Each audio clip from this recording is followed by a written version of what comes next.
McMurphy's not going to help that because he is going to escape. He's going to hijack the bus that some of these patients get on, and there are key characters. It's Harding, it's Cheswick, it's Martini, it's Tabor, it's our crew, and he's going to take them on a fishing trip. He's going to go on a boat. He's going to tell the guy on the dock, we chartered this, don't worry about it. We're all doctors at this insane asylum. They're going to take it out, and they're going to go fishing. So, Nick, this is the point in the movie where I said, this kind of reminds me of The Ringer. Yeah. This reminds me of Johnny Knoxville's The Ringer. This is kind of like when, in the part of the movie in The Ringer, when they go out and sneak off campus or whatever, they come back and they get in trouble with Katherine Heigl. The fuck do we get ice cream? I was going to be like, okay, when they got back to the dock with the stolen boat and all the cops are there and like the doctors, and they're going to be like, shaking their heads like these guys just did something wrong. It reminded me of the scene of, what were you guys doing? Oh, we just went out and got ice cream. That's all. You stopped off for ice cream.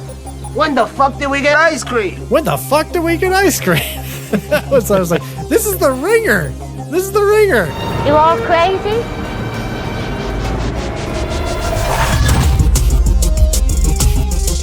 Hey, what's poppin', corn dogs and everyone named Oscar? Whether you're showing up to the big party in a limousine or a flying saucer, we welcome you to award season. We're at the peak of it, baby. It's the Just Play It podcast. I'm one of your hosts. I'm Captain Pop, and I'm here with my best friend, my red carpet hot date. He's looking like a slick, thick guy on a stick. His name is Nick. He's ridiculous. He is Nicholas, and he is all glizzed up for the glitz and glamour, or as we call it, the glizz and glamour. It is Nicholas Jerry Justice. Thank you, sir.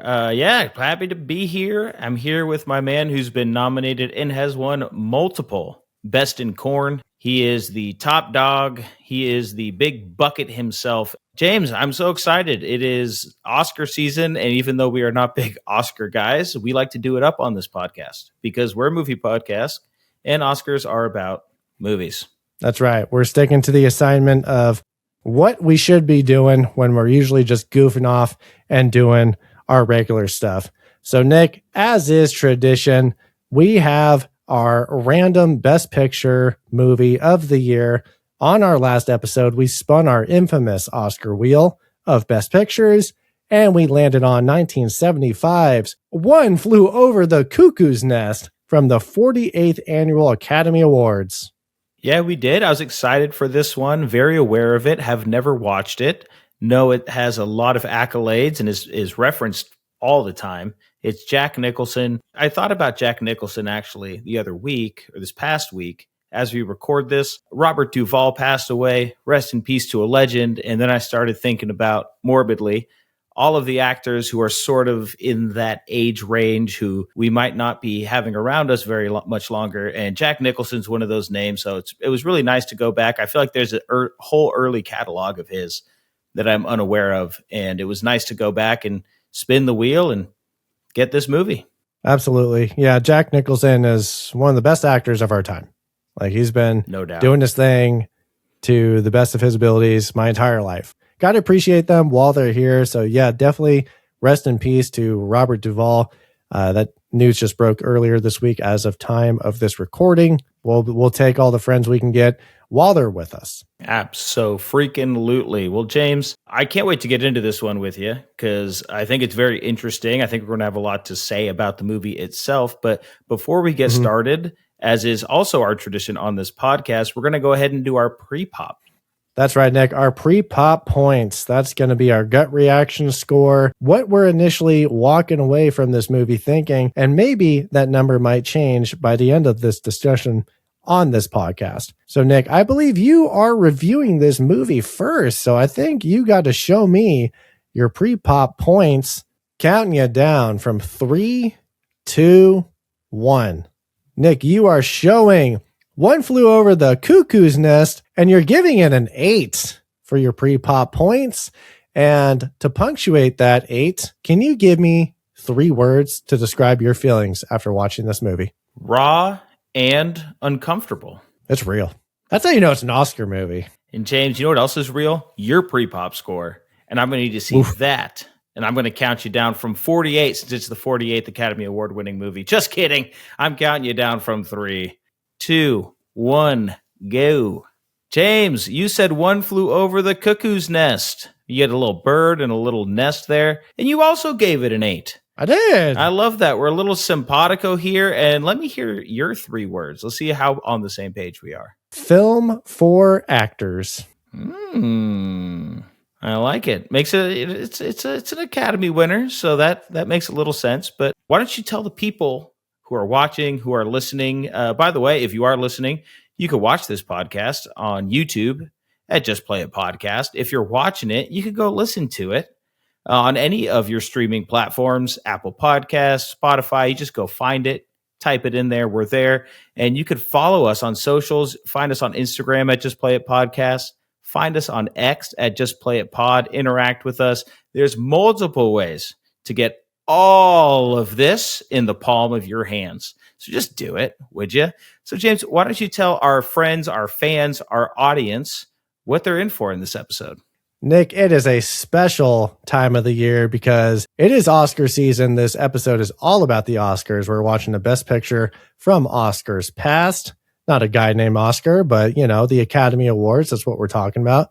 And this weekend is the 98th Academy Awards. We're doing something crazy this year. To not eat up time for our next episode, when we usually go over the results, we are doing our first ever live stream of the 98th Annual Academy Awards. That's right, Nick. We are trying our live stream this weekend. And if you don't see it, that means something went horribly wrong. Nick, are we streaming on Twitch? Do we have a Twitch? I might have made a Twitch. I don't think we have Do we a want Twitch. to stream on Twitch on YouTube? I'm thinking YouTube. We have no plan. Like YouTube. If it works, if our laptops can even handle it, who knows? I don't know if we need to have serious equipment or not, but we're going to try it. Because when we usually go over our results, it eats into the next episode's runtime. And if you're trying to watch an episode on YouTube about why Fantastic Four First Steps is so good, and you're like, why are they taking a 15-minute detour to go over the Academy Awards results that happened like weeks ago? What the hell's happening? So this way, we're going to go over the results. And not only that, we're going to go over our picks because as is tradition, Nick, on this podcast, you said it, we are not Oscar people. We are not Academy Award audience members. We know about the movies that are nominated.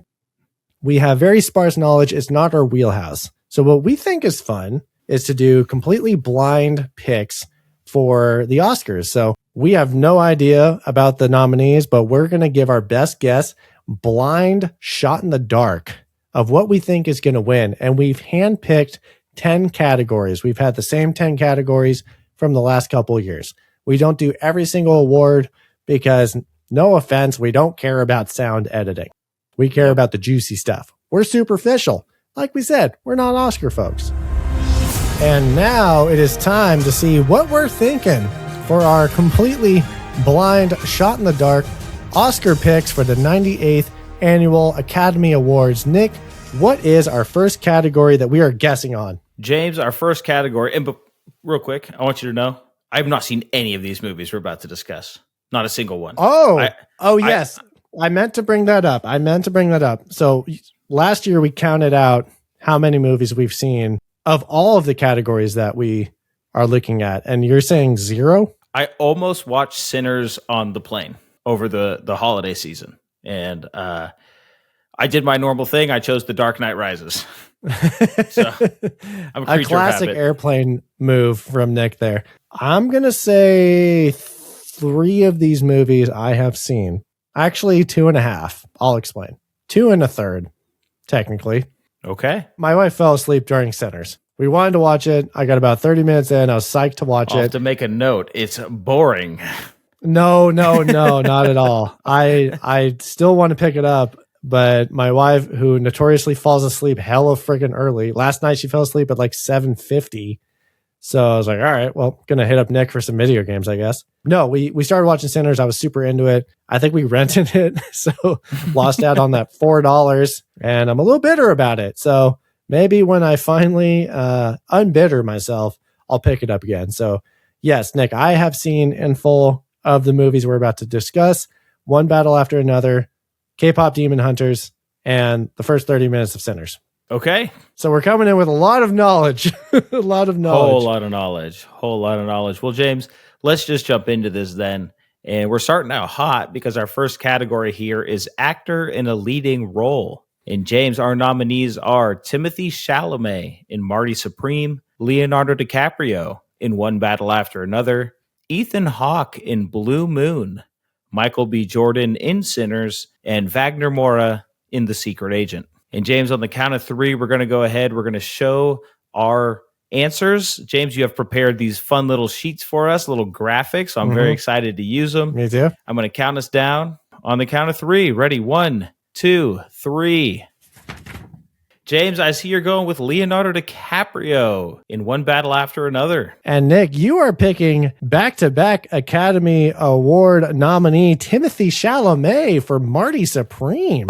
I am. So, James, tell me about it. Why did you choose Leo here? I chose Leo because I love Leo as an actor. I think he's one of the, speaking of greatest actors of our time, I'm still shocked that this man only has one Academy Award. The Departed, right? Or no, for The Revenant. The Revenant. It should have been The Departed. I think that year he got nominated for a different movie. It was the same year The Departed was nominated for Best Picture and then won. And I think he got nominated for The Aviator. That sounds right. But yeah, no, he totally should have won during that one. But he won for The Revenant when he barely had any lines. But, you know, I guess acting is still not all dialogue. But yeah, I'm a homer for Leo. I have a lot of homer picks, by the way. One Battle After Another is going to be, spoilers, my kind of go-to movie for a lot of our big awards here.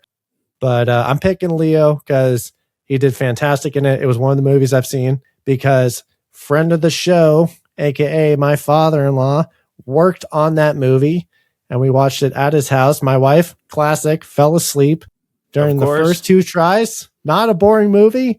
She just can't start a 2.5-hour movie at 9 p.m. I thought it was foolish when we made that decision on Thanksgiving break.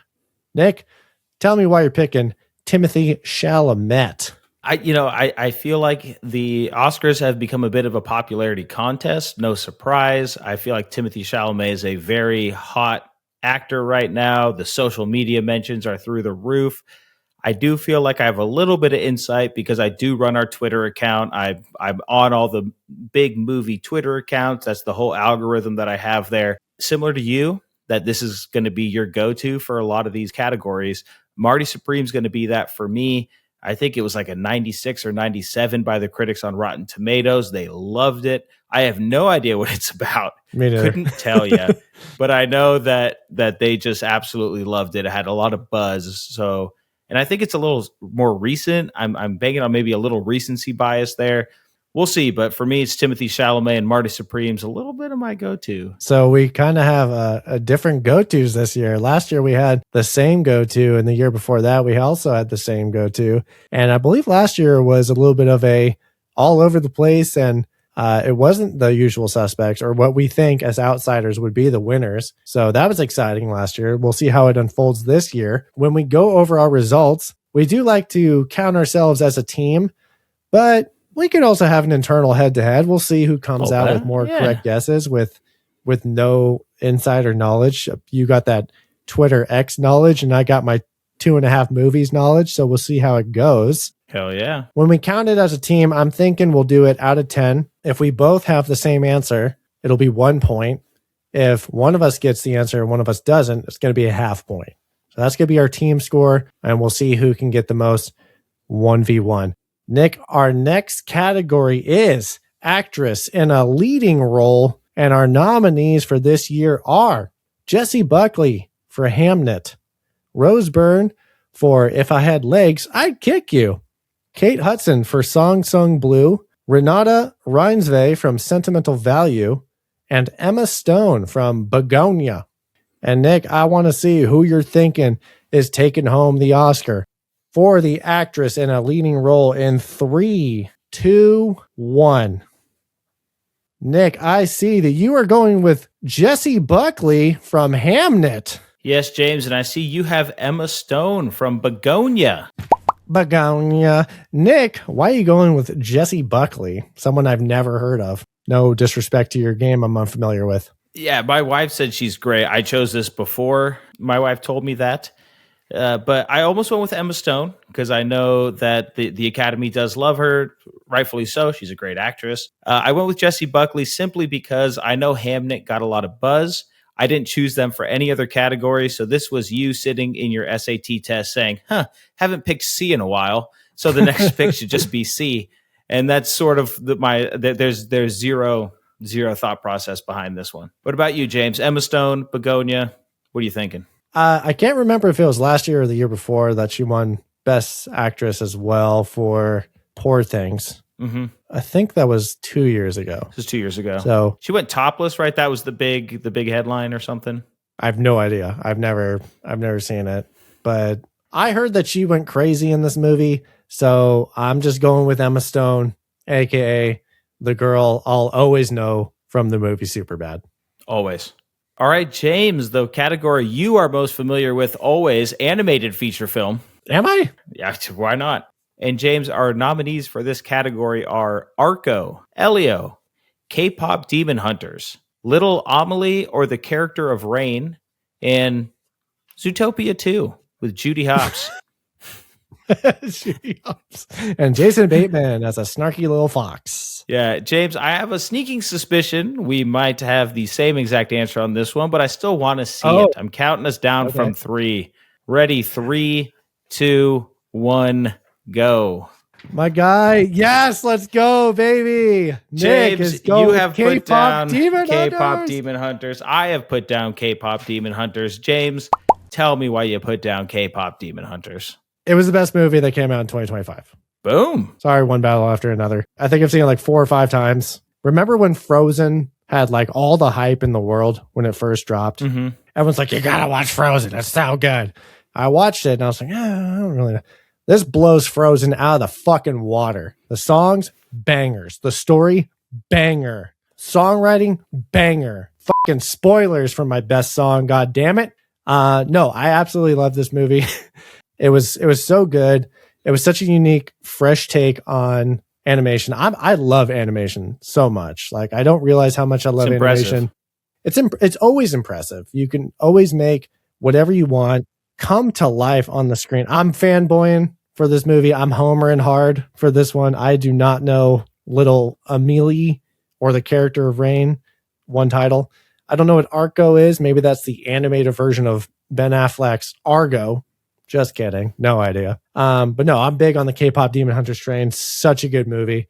I can rewatch that all the time. It's so good. Nick, why are you joining me in some demon slashing and protecting the Han Moon with me on K-pop Demon Hunters? I haven't seen it. I have friends who have nephews. My wife works in a public school. This is what a lot of the kids are talking about. It's huge. It's massive. It's a hit.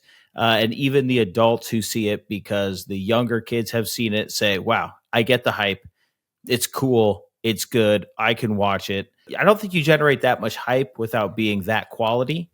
So it was an easy one for me. The second I saw it on here, I go, yeah, I've heard so much about it. So good. It's becoming a cultural phenomenon, and it deserves it, in my opinion, for having that big of an impact. All right. Don't go artsy. Sometimes you just got to pick the thing that everybody loves. And so that's K-pop Demon Hunt. Not saying it's not artsy. I just haven't seen it, so I can't confirm. I'm sure it is. Yeah, absolutely. Yeah, absolutely. But like the animation style is so good. Sony animation, same guys who did Into the Spider-Verse, Across the Spider-Verse. Into the Spider-Verse also won Best Animated Film of its year. Animation style is so good. And then when you deep dive it, you're like, oh, wow, that's such a cool technique and creative decision of why they did this and why they did that. I would never notice it, but it's cool that there's that attention to detail. And just goes to show you that you could be a fucking box office bomb like Elio and still make the Oscar noms. Anything can happen, kids. Always chase your dreams. Chase your dreams like you should, like our next category nominees are going to do, which is going to be the nominees for cinematography. And our nominees are Frankenstein, Marty Supreme, One Battle After Another, Sinners, and Train Dreams. Nick, we said we were going hard on our respective movies. Let's see if that is true on 3, 2, 1. Nick, I see that you are going with Sinners. I am going with Sinners. I pulled a little sneaky on you, and James, you're sticking to your guns on One Battle After Another. Sure am. Nick, why are you going Sinners, not Marty Supreme, like you said? I'm going Sinners simply because, again, I haven't seen much of these movies. I have seen sort of the clips-ish, like small trailer and whatnot. Again, haven't seen the movie, but I am aware of the style of the movie, and it is right up my freaking alley. So I'm just saying, I like that. So I'm giving it the cinematography look. James, One Battle After Another, sticking to your guns. Talk to me here. Just like Sinners, this movie was made for the big screen. Everyone's like, you got to go see this movie in IMAX. After seeing it on a small screen, not a big screen, I can absolutely see how this was made for the big screen. Beautifully shot movie. Nick, from the first 30 minutes, I can tell from watching Sinners, that also could be a absolute winner. I have no idea what Marty Supreme or Train Dreams look like with their cinematography. Could be one of those randos, but I think either way, I think the odds are with us, with One Battle After Another or Sinners taking home the prize of cinematography. I think we can get at least a half point on this. Yeah, I feel comfortable with that as well. It's both those movies seem to be stylistic films, and I feel like cinematography just really nails the winner of that. Usually nails a good style of film. And Sinners being just a period piece, you can make it look so pretty in the 2020s with the right stuff. James, speaking of looking good in the right stuff, let's talk a little bit about costume design. Always one of my favorites as far as that goes. James, we're talking about costumes, how these characters are dressed, a little bit of props, a little bit of costume design, a little bit of all the little column A, column B. What they decided to put on out of their dresser that morning. James, what's going to piss me off is the first nomination, Avatar, Fire and Ash. So fucking CGI in the future. We don't know what the costume design is. Get the fuck out of here. Number 2, Frankenstein. Number 3, Hamnet. We also have Marty Supreme, and then we have Sinners. So, James, those are our 5 nominees. On the count of 3, I want to see your nomination. Ready? 1, a 2, a 3. James, I see for this one, you went Sinners. And Nick, you're going Frankenstein on me. A Nosferatu. Is that in black and white? I don't know. I think black and white. Actually, I think I said Nosferatu was in black and white and totally wasn't. It looked like a fucking idiot last year. But Nick, I'm going with Sinners because this is another Homer pick. I still want to finish the movie, and I love Ryan Coogler. So I want this movie to walk away with something.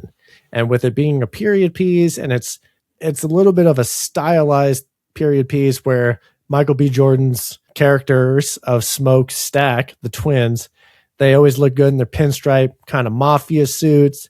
You got a lot of Angel Heart vibes. It's a lot of like South, like little Southern music. And I know music is a big part of that movie, and it's got a cool look to it. So if it's not taking home cinematography, I'm hoping it can take home costumes.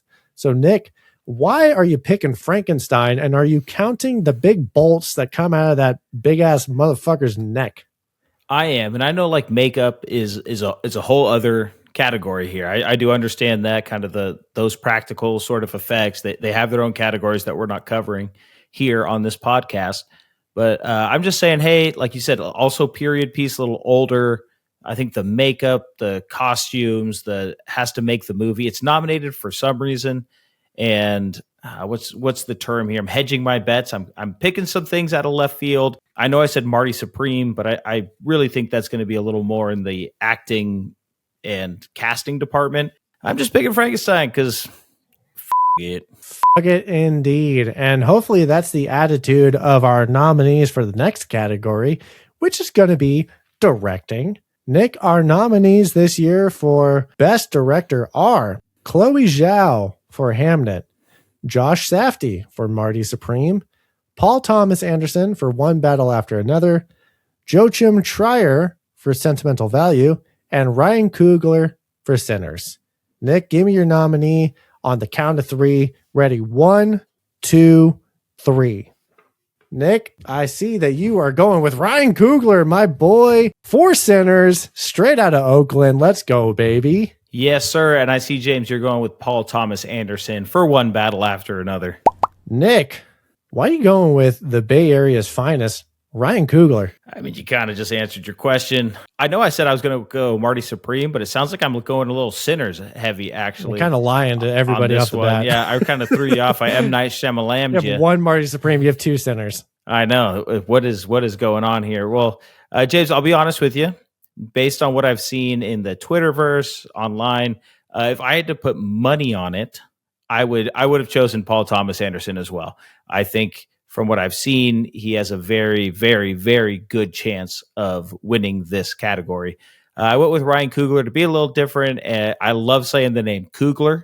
Without having seen any of these movies, I would like to believe it's probably the best because it is my kind of style. So I appreciate that. It seems like a very fresh and unique idea that needs to be directed very well. So I'm trusting Coogler on that one. So that's just why I went with it. But again, if I had to put money, Paul Thomas Anderson, I would bet is winning this one. And that's who you chose, James. So tell me why you went that direction. Big time Homer pick. Mark Boucher worked on this movie, was bragging about it. It's got critical acclaim. You were talking about its subject matter. I don't think there's a movie that came out this past year that could be more well-timed for the climate of our country than One Battle After Another. And I thought the movie was fantastic. Cinematography was fantastic. Leonardo DiCaprio was fantastic. If we had to pick actor in a supporting role, this is just a bonus. Like, I'm calling it out. Sean Penn is winning that. Like, if he does not win for actor in a supporting role, I'll fucking dress up like a chicken on one of these episodes. Heard it here first, folks. I'm not winning anything. I'm just losing something if he doesn't win.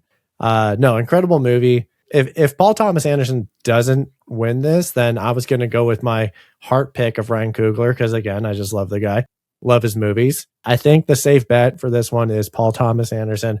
Like I said, One Battle After Another is my go-to North Star for the 98th Annual Academy Awards. I love it. I followed my heart, but I agree with your head on this one that I'd be silly to bet against that. I'll be happy if Ryan Coogler wins. So if it ain't a PTA meeting up there on stage, I hope it's the Cougs. The old Coogie Boogie.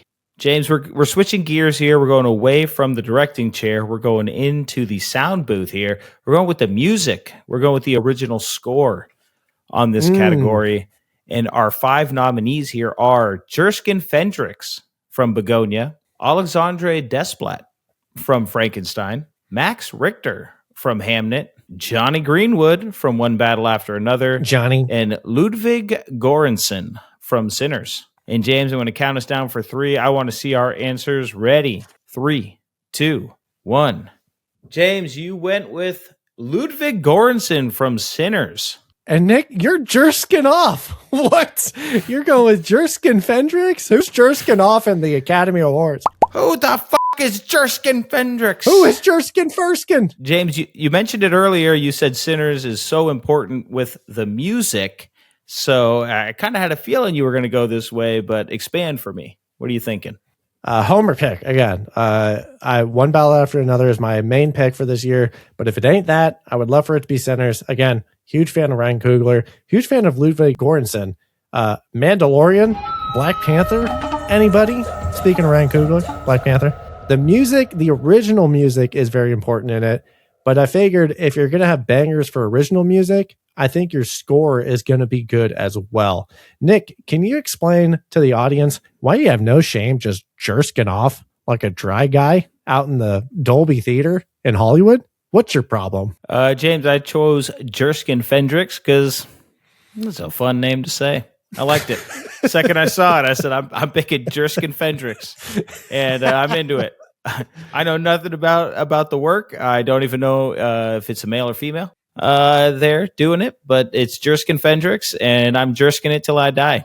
Jerskin It Till I Die could be the name of a hit song there, Nick. And that's going to transition us perfectly into the next category, which is the best original song. We're still sticking with music. And our nominees are Dear Me from the movie Diane Warren, Relentless. Golden from K-Pop Demon Hunters. I Lied to You from Sinners. Sweet Dreams of Joy from Viva Verde. And Train Dreams from the movie Train Dreams. Now, Nick, I would love to see what you think is taking home the prize for best original song in a movie that came out in 2025, counting us both down from 3, 2, 1. Nick, you are going up, because you're going with Golden from K-pop Demon Hunters. James, you are also going with Golden, and I felt like there was really no other answer here. I feel like there are 4 other original songs who are probably great, but just you ran into a phenomenon, and that's unfortunate on the year. But like I said, haven't seen it. You've seen it. You're raving about it. I know it's such a big deal. It would be a shame if K-pop Demon Hunters didn't take home. I was surprised they weren't on the original soundtrack. It felt a little weird to me. But it is what it is. So, yeah, there was no way I wasn't going with Golden from K-pop Demon Hunters. Now, when you say original soundtrack, you mean nominated for best score? Best score, yes. Yeah, I don't think there was a lot of scoring in that movie because it was mostly just the songs. I don't think there was like any score to be had. The main focus was the songs, the songwriting, and the bangers that movie put out. Got about 6 songs in it. They're all bangers. Golden, How It's Done, Takedown, Soda Pop, Free, Your Idol. They all are amazing. I listen to it on the regular. You better believe when we're live streaming this thing, I'm going to be lip syncing along to it. It's one of the few songs that's actually getting a performance during the Academy Awards. Not all of them are getting a live performance. And I don't know if it's because it's not conducive to the thing or it's just not a jam, but this thing is a jam. Are they doing like a VTuber performance thing where it's like the hologram performance with the K-pop characters? I don't know. I know it's very popular in like K-pop and J-pop these days. The artists behind the music, EJ, Audrey Nuna, and Rayami, who provide the singing voices for the main 3 characters, they have performed live together on Jimmy Kimmel, Jimmy Fallon, the Macy's Thanksgiving Parade. So they've had some IRL chemistry before. So I'm really hoping for a nice, good show, nice live performance during the 98th Annual Academy Awards. Nick, this song is a banger. This is like the song of the year. Shocked it didn't win Song of the Year at the Grammys. That went to Billie Eilish, which I'm sure was also good. But it's kind of fine for me. It's like, all right, like don't give it too much hype because I don't want people to start hating it. Hype hating. But what a banger. The song's on the radio. The lyrics are amazing. I think I don't even think I shout out what it sounds like on the list of songs that's in the movie. That's a banger. That could have been nominated too. I'm shocked that it wasn't, but I'm glad you're joining me on the Golden Train. I think the only categories we have the same are K-pop Demon Hunter related so far. Yes. All right. Yeah, I was just wondering because I know they do sometimes with animated characters. They'll do a concert with the hologram of it, like Miku. Hatsune Miku? Yeah, Hatsune Miku. Miku. Yeah, the whole thing. Well, James, Miku yeah, I'm interested in what the theatrics are going to be, if they're going to like come out in costume, if they're going to have like background dancers in costume, if it's all just going to be on video screen. We'll see. It'll be interesting. Well, James, other things that are exclusive to video screens because they aren't real are visual effects, and that is our 9th category here that we are going to be choosing. And so, James, our visual effects nominees are Avatar, Fire and Ash. They did another one. F1, Jurassic World, Rebirth. Didn't know they did another one. The Lost Bus, and Sinners. So, James, I'm counting you down from 3. What the hell's the Lost Bus? It's like the Magic School Bus that never came back. The Frizz has been trapped for years, and she's making her comeback in the Lost Bus. Guarantee that's what it's about. Don't fact check it at all. Believe us. So, James, I'm counting you down from 3. I need to see your answer. Ready? 3, 2, 1. Go. James, I see you have Avatar, Fire and Ash. Nick, you also have Avatar, Fire and Ash. James, talk to me. Why'd you choose this one? We'll simpatico on it, but just give me a quick little synopsis here. I'm picking this one because it usually does very well in the visual award category historically. As much as I think we're just like kind of lukewarm on this franchise, you and I, it's still a very impressive. It's like stellar animation. The animators who work on this movie are very talented, The motion capture is very impressive. You can't deny its excellence in the visual effects field. And I think it's just a shoe-in. Avatar is just built for this category. I think it's a juggernaut in this category. So that's my reasoning. Nick, do you have anything different from my reasoning? If you spend as much money on visual effects as James Cameron does on Avatar, you better have an Oscar to show for it. That's all I'll say about it. True. Jurassic World, we've been seeing the dinosaurs. They're really good at doing the visual effects dinosaurs. You're not blowing our minds anymore. And then obviously we got our dark horse, The Lost Bus. So, but I think Avatar Fire and Ash. Watch that one. Like you said, that Avatar was built for this category. I don't even know what the budget is anymore on the CGI on some of these movies. So to the sky. To the moon. And Nick, to the moon, to the sky, to the highest of highs, we have our very last category, which is the big one. It's going to be Best Picture. The nominees for the 98th Academy Awards are Begonia, F1, Frankenstein, Hamnet, Marty Supreme, One Battle After Another, The Secret Agents, Sentimental Value, Sinners, and Train Dreams. Nick, counting us both down for the big one. I want to see who you're thinking is taking home the big prize of Best Picture in 3, 2, 1. Nick, you are going with Marty Supreme. You're going back to your roots of what you said you were going to do, damn it. I did, and James, you said One Battle After Another. That's where our heart was at the beginning of this segment. I would have been surprised if it was anything other than these two choices from us. Marty Supreme, like I said, the Timothée Chalamet, I know it was just loved by the critics. I know that it had a lot of buzz around it. I mean, a big thing on Twitter was actual people who saw the movie who said, I don't get the hype. And then there were critics like, it's the greatest thing that's come out in the last 20 years. So movies like that just have a tendency for popping up for Best Picture. And I'm not saying it's bad. I haven't seen it. Timothée Chalamet, for all intents and purposes, seems like a decent dude. So, no issues there. But I'll be honest with you. I think it's either this or One Battle After Another. I think we got the brackets put on the two front runners for this category. I can't see One Battle After Another not winning a lot of awards, if not the big award, because having seen it, it is fantastic. I think it has a lot of things going for it. So it's obviously you see it be nominated for a lot of categories. That's a kind of a good clue that it could take home Best Picture. But having actually seen it, it looks beautiful.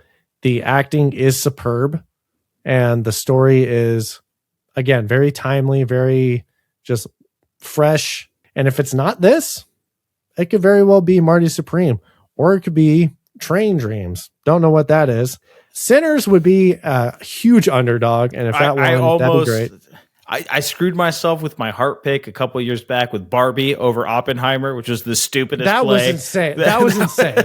That was insane. Can we talk about that? Can we talk about that? Every single category, and then I was like, people love Barbie. And I went for it. You were like, the Academy is going to love the feminism, and they're picking Barbie, and then it was fucking Oppenheimer. I knew it was going to, everything was Oppenheimer. What? That Oscar. I respect the hell out of that. I respect the hell out of that for shooting that shot. Sometimes you got to call your shot. Stick to your guns. I guess F1 is that good enough to be Best Picture. I haven't seen it. Thought it was just like a sports movie, but all right. That's it. Who knows? Maybe something like Begonia could win. You never know. Just a darling. Who knows? I think The Shape of Water and Moonlight, right? Those are a couple movies that nobody saw coming. Well, Nick, you know what I see coming? I see this movie winning Best Picture because it's been over 50 years since a movie that had a title that started with one Best Picture. There's only been one movie that started with the title one, and that one, O-N-E and W-O-N, that has one Best Picture. One Battle After Another is taking home the Best Picture, just like One Flew Over the Cuckoo's Nest, one Best Picture 50 years ago. And Nick, that is the movie we are talking about on this episode. I'm ready to get into it. How about you? Let's do it, baby. Nick, you are ready. I am ready. And now we're going to get into the movie that we're discussing this episode, Academy Awards edition. Like we said, it is One Flew Over the Cuckoo's Nest from 1975. Nick, who is in the director's chair for this movie? James, in the director's chair here, we have Milos Forman. We have not watched anything with Milos Forman. He's a very accomplished guy, very interesting life. Did a little research on the guy. Born in Czechoslovakia. We talked before the episode aired. Is he Czech? Is he Slovakian? Is he Czechoslovakian? Country doesn't technically exist anymore. But anyway, he was born in Czechoslovakia at the time. Both of his parents died at the hands of the Nazis, his mother in Auschwitz and his father in a separate labor camp. They were part of the Czech resistance. I think his father was picked up for spreading books and literature that he was not supposed to be sharing. So a very tragic childhood. He ended up being raised by family members. That area of the world was not stable after World War II. There was a lot of war going on. He did end up going to college in Czechoslovakia and then ended up fleeing to the United States after the Warsaw Pact happened and those conflicts in the Czech Republic. That area of the world, it was just so war-torn during that time. And so he met a lot of other great directors from Eastern Europe at the time. I was looking through the names. I don't know a lot of their work, but an accomplished guy came to the United States, was able to get his chance, and this is one of his movies. So I don't know if you call it quite an underdog story, but a very feel-good story for sure. Definitely a perseverance story. Absolutely. So happy that he was able to persevere everything and get to where he was for this movie and the rest of his career. That was awesome. Nick, who is penning this movie? Who's writing it? James, our writers for this movie, mainly for the screenplay here, are Lawrence Haubin and Bo Goldman. But we also have credits for Ken Casey. I believe it's Casey or Kesey or Ken K. Kesey. But he was the author of the book, One Flew Over the Cuckoo's Nest. Yeah. So this was a book that got adapted into a screenplay here, a pretty famous book and now a pretty famous movie. I feel like it's hard to come by those in the old school. It's becoming a lot more common now. Lawrence and Bo, and then bringing in that original content from Ken K, our author. The good old keeping up with the Kenzie Dashian over there. Nick, this movie is starring friend of the show, Jack Nicholson. We saw him, I think the only movie we saw him on this podcast was 1989's Batman when he played the Joker. Absolutely. Which is cool. Also, we have Louise Fletcher and also Will Sampson. Very nice. And James, Louise Fletcher, very random friend of the show, uncredited bartender on Deadly Ground. You shouted that out. And I did my deep dive on friends of the show in this movie. Wild. I'm assuming it's the first act bar. That's the only time we're in a bar when he fights that guy. And then he's like, what does it take to change the essence of a man? And you're thinking, why is Louise Fletcher, Academy Award winning Louise Fletcher from One Flew Over the Cuckoo's Nest, an uncredited bartender in a very unknown movie that stars Steven Seagal called On Deadly Ground, which Mark Boucher, my father-in-law, also worked on. I have no idea, but I'm kind of happy that it happened because we get to shout out friend of the show. Don't forget to watch our On Deadly Ground episode. We interview my father-in-law, Mark Boucher, who worked on the movie. It was a banger. Nick, this movie has a lot of friends of the show, and when we get into plot talk, I can't wait to point them out. Just out of left field on some of these guys. It was very fun. Oh, dude, it was a fun IMDb rabbit hole to go down on this one. But James, I want to call out this movie was a big deal at the Oscars, the same way we have our favorites for this the 98th Academy Awards coming up. This was one of those movies where you could have just nailed them in, penciled them in for every single category because we have Best Picture, we have Best Director with Milos, we have Best Actor with Jack Nicholson, we have Best Actress with Louise Fletcher. We had Best Screenplay adapted from other material. Those were the winners. And then we had nominations for Best Supporting Actor for Brad Dourif. We had Best Cinematography. We had Best Film Editing and Best Original Score, which I'm a little surprised at. And I'll get into that maybe a little later. But those were the nominations. So this movie was everywhere in 1975. This was a very big deal. We're watching one of the greats. We sure are. It was definitely taking a lot of uncertainty during that night of the Academy Awards because they lost the first 4 or so that they were nominated for. And they're like, I don't know if we're going to do it. And then they just bang, they just bim, bam, boom, bop, beam, bop, bam, all over the Academy Awards. They got the big one, so you knew that's a heavy hitter. You'll love to see it. When you can get actor, actress, and director and picture, I mean, that's the big That's four crazy. right there. Yeah, the adapted screenplay is the one that's like, cool, but like, the two main leads and the director and the overall award. Yeah, it was going up against Jaws. Milos was going up against Kubrick for Best Director. So it wasn't like it was a runaway for this movie, but it absolutely was the standout for the 48th Academy Awards. Nick, for this great performance, what is the dollar signs looking like? What's the budget? What's the box office? Oh boy. Let me tell you about this one, James. Our estimated budget here is about $3 million. And our box office worldwide is it just a touch over $109 million. James, this is by far the best return we have ever reviewed on this podcast. I think it was like 3,600% review, and our next closest was in like the 2,400, 2,500. I mean, it is 109 million on 3 million is damn near the best investment you could ever make. Yes. So 100 million is not a lot at the box office for today's standards. You got to account for inflation and whatnot. But yes, the return is ridiculous. And you would be correct. I was updating the sheet yesterday, making sure we were all up to date on our box office scores from year one to last year's in theaters release. I finally got a set number. And I don't think there's a percentage that beats it, because it had a 3,638% return. Ridiculous. That is insane. The next highest one I'm seeing, Mad Max, the OG, had 2667% return. Fatal Attraction was 2287.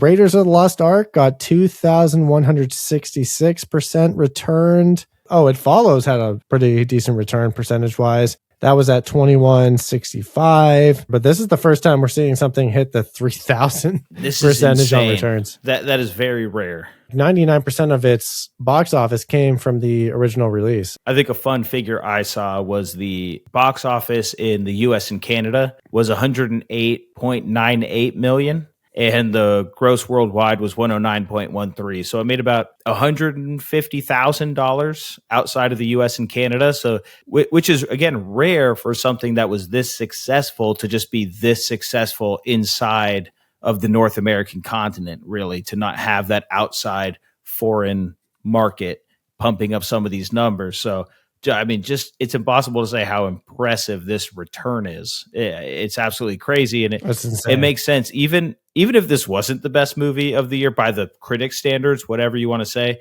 this is maybe the most successful movie in cinema history, just based on those numbers. It's so far that we've seen. Until we see something else, that's the best return we've got on this movie. With that small budget, there's got to be some sort of string pulling or some magic wielding happening behind camera. And, I looked at this movie and I said, it's based on a book. So probably not a lot of backstory to how it got made. It was a good book and then they made it into a movie. Well, Nick, I was wrong. It's actually super interesting. Psych! More like psych ward, because I'm going to tell you how this movie got made in lickety-split fashion. So one of the first things I noticed after I popped on this movie, I noticed the producer credit for Michael Douglas. You might have clocked it as well. So as we know from our Romancing the Stone podcast, we know that Michael Douglas was more of a producer early in his career. And I actually name dropped this movie, One Flew Over the Cuckoo's Nest, in the Romancing the Stone podcast because of how critically acclaimed it was. He said that his father, Kirk Douglas, acquired the novel in galley form, which means they got it before it was published. He had the book transformed into a play. And then the ultimate goal was to elevate it to a movie. And then we have Milos Forman, our director. And he couldn't get one studio to finance the film because they were all saying, that is too depressing. Who wants to see mentally ill people? And then he went to Czechoslovakia, Kirk Douglas. He saw one of my films.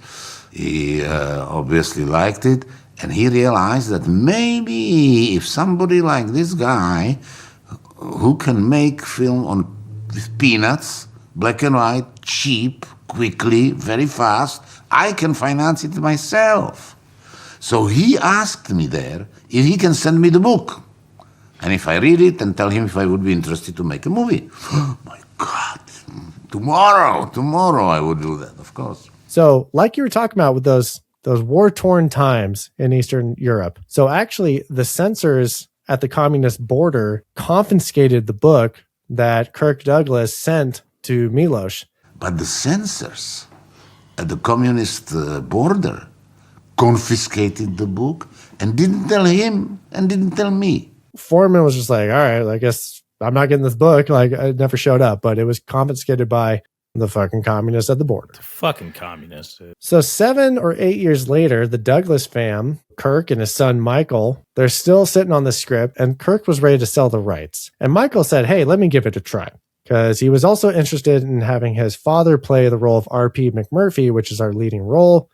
And Michael Douglas recalls, and I saw that at one time Saul Zaentz and Fantasy Records had inquired about the project and expressed some interest. Saul actually cameos as the captain on shore, fun fact, in this movie. I contacted Saul back again.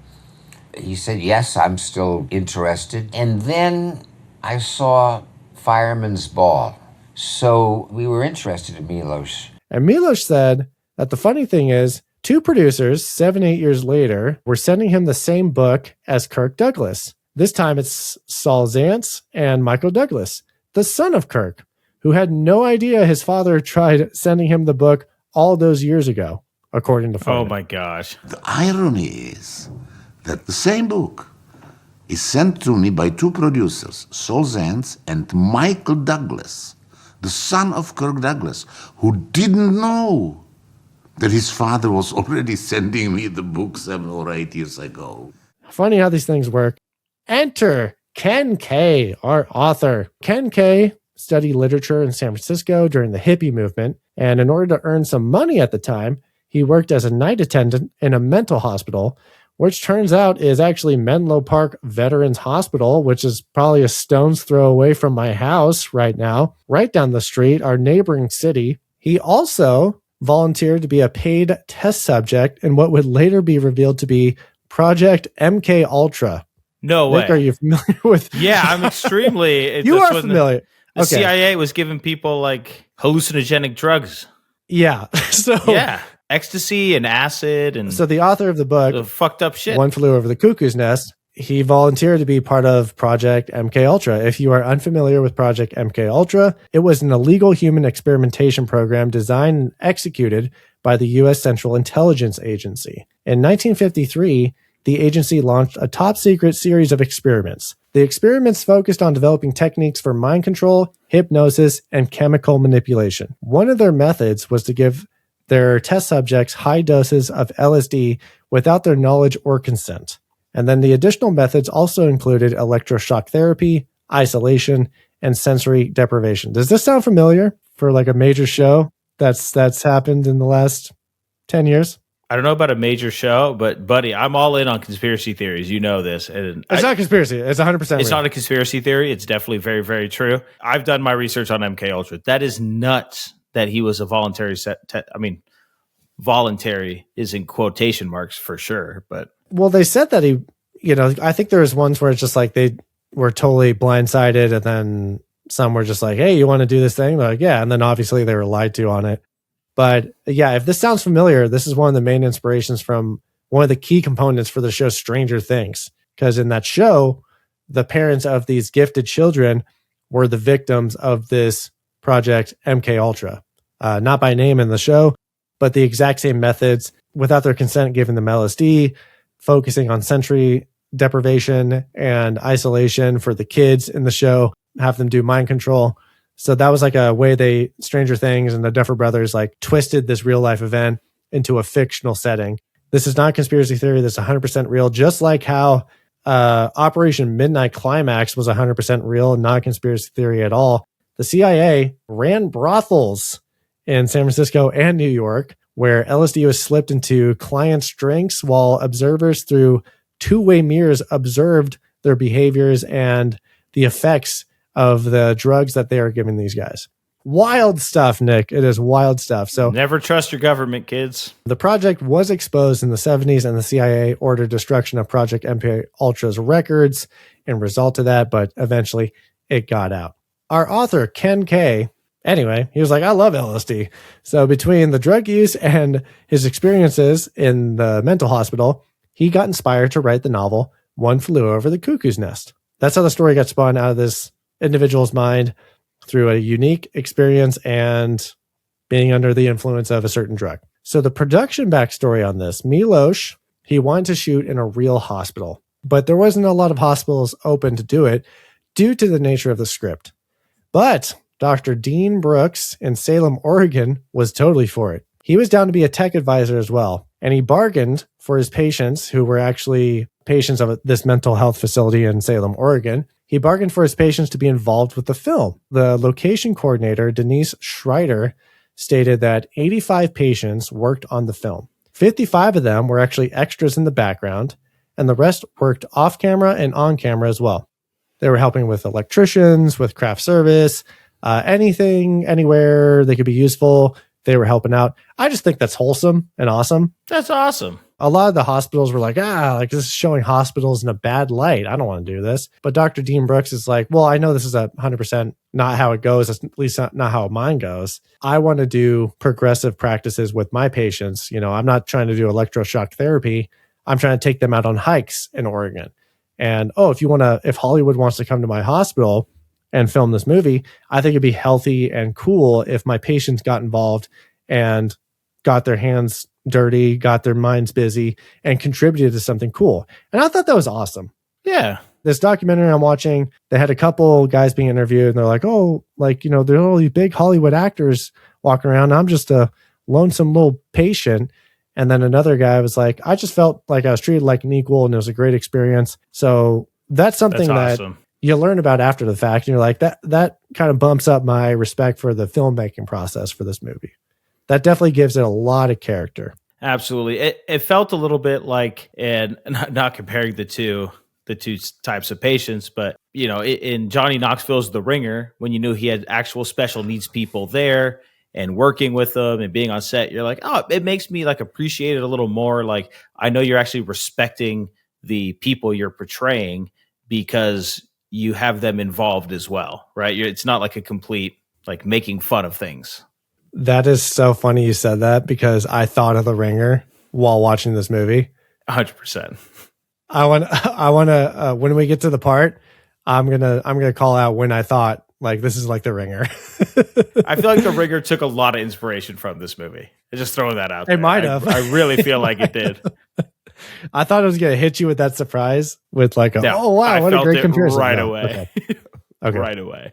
Michael Douglas said that most of the patients that were working on the film were actually criminally insane. And one of the patients was one of the most famous arsonists in Oregon. So he naturally gravitated towards the electrical department. Oh, no. So he'd be what? We got the film. So, it's not like he burned down the place, but, he's just wiping down 10K lamps with a can of kerosene. And, they had like kind of like sexual offenders, like, be the ones like, oh, I'll clean up the wardrobe room where the girls are getting dressed.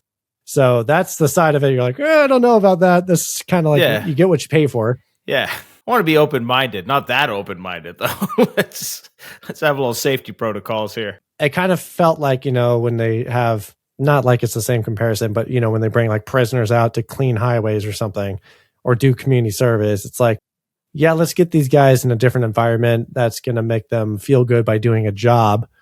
That's the wholesome and cool part about it. But of course, there's always a flip side of like, well, you're getting what you pay for. And it makes a lot of sense for this movie being a $3 million budget, shooting on location. You're getting a lot of free help. I don't know if they were paid or if it was a contractual thing like, hey, you can shoot my hospital, but I'm going to make my patients be part of this practice. It's going to be helping me out. It's going to be a mutual thing. Yeah. So that could be something that was agreed upon. the cool thing about how these patients also got involved was Milos gave every actor one particular patient to observe. He's like, observe the way they talk, the way they walk, the way they behave. I want you to emulate that energy of your specific guy. And then so with all the patients being brought into this movie on camera, off camera, and also being the literal inspirations, that's kind of where I thought about The Ringer as well, because The Ringer featured actors with actual Down syndrome, but it also featured actors without Down syndrome pretending like they had Down syndrome. So I'm sure they probably did a similar practice where they're like, hey, just hang out with these guys. And I know this is not your condition, but do the best you can and try to be as respectful as you can. And let's try and make a funny movie. So in this one, they're trying to make a realistic movie as they can. So with Dr. Dean Brooks on board, and he's lending his tech advisor skills, he also lent some criticism of the dialogue that the hospital staff had in the script. He was invited to provide suggestions of what should actually be said. So one day, Brooks gets a call from Milos and he says, another 2 months go by and I get a call. Dean, you're quite a bit awkward, he says, but we want you to play the part. So he ended up being cast as Dr. Spivey in the film. So that's the doctor in the beginning that says, I don't believe that there's anything actually wrong with you. That's Dr. Dean Brooks, who ran the hospital in Salem, Oregon. He's not an actor. His only acting credit is this movie and where he appears as himself talking about this movie in documentaries and shorts. And Michael Douglas praised his look, saying, We all liked him. He had this great kind of crazy look with these big bushy eyebrows, and he had this kind of hawk nose. It was a great looking character. And we also had another IRL doctor in the movie, Dr. Songji, who was portrayed by Dr. Prasanna Pati. So when they had that Indian guy in the movie, I was like, oh, that's pretty accurate. Yeah. Like, usually you just cast a bunch of white guys in the 70s and call it a day. I was like, oh, look at this Indian guy. He's out here being like a doctor. Yeah. Real doctor. I'm like, yeah, I'm glad you didn't typecast somebody, but also it's very stereotypical. But still, good for Dr. Prati.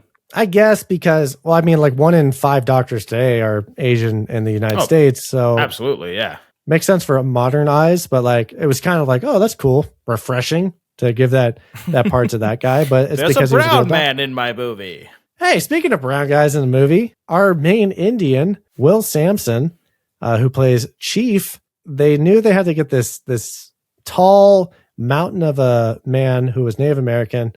And Michael Douglas, he gets a call one of these days. Hello, Michael. Says, yeah, this is Mel Lyman, Mel Lyman Motors. And he says, yeah, Michael, biggest son of a bitch Indian walked in the other day. This boy, I think he's just what you're looking for. Because they were sending out casting calls all over America, Canada. Had his feelers everywhere. To find their tall, big, mountainous Native American man.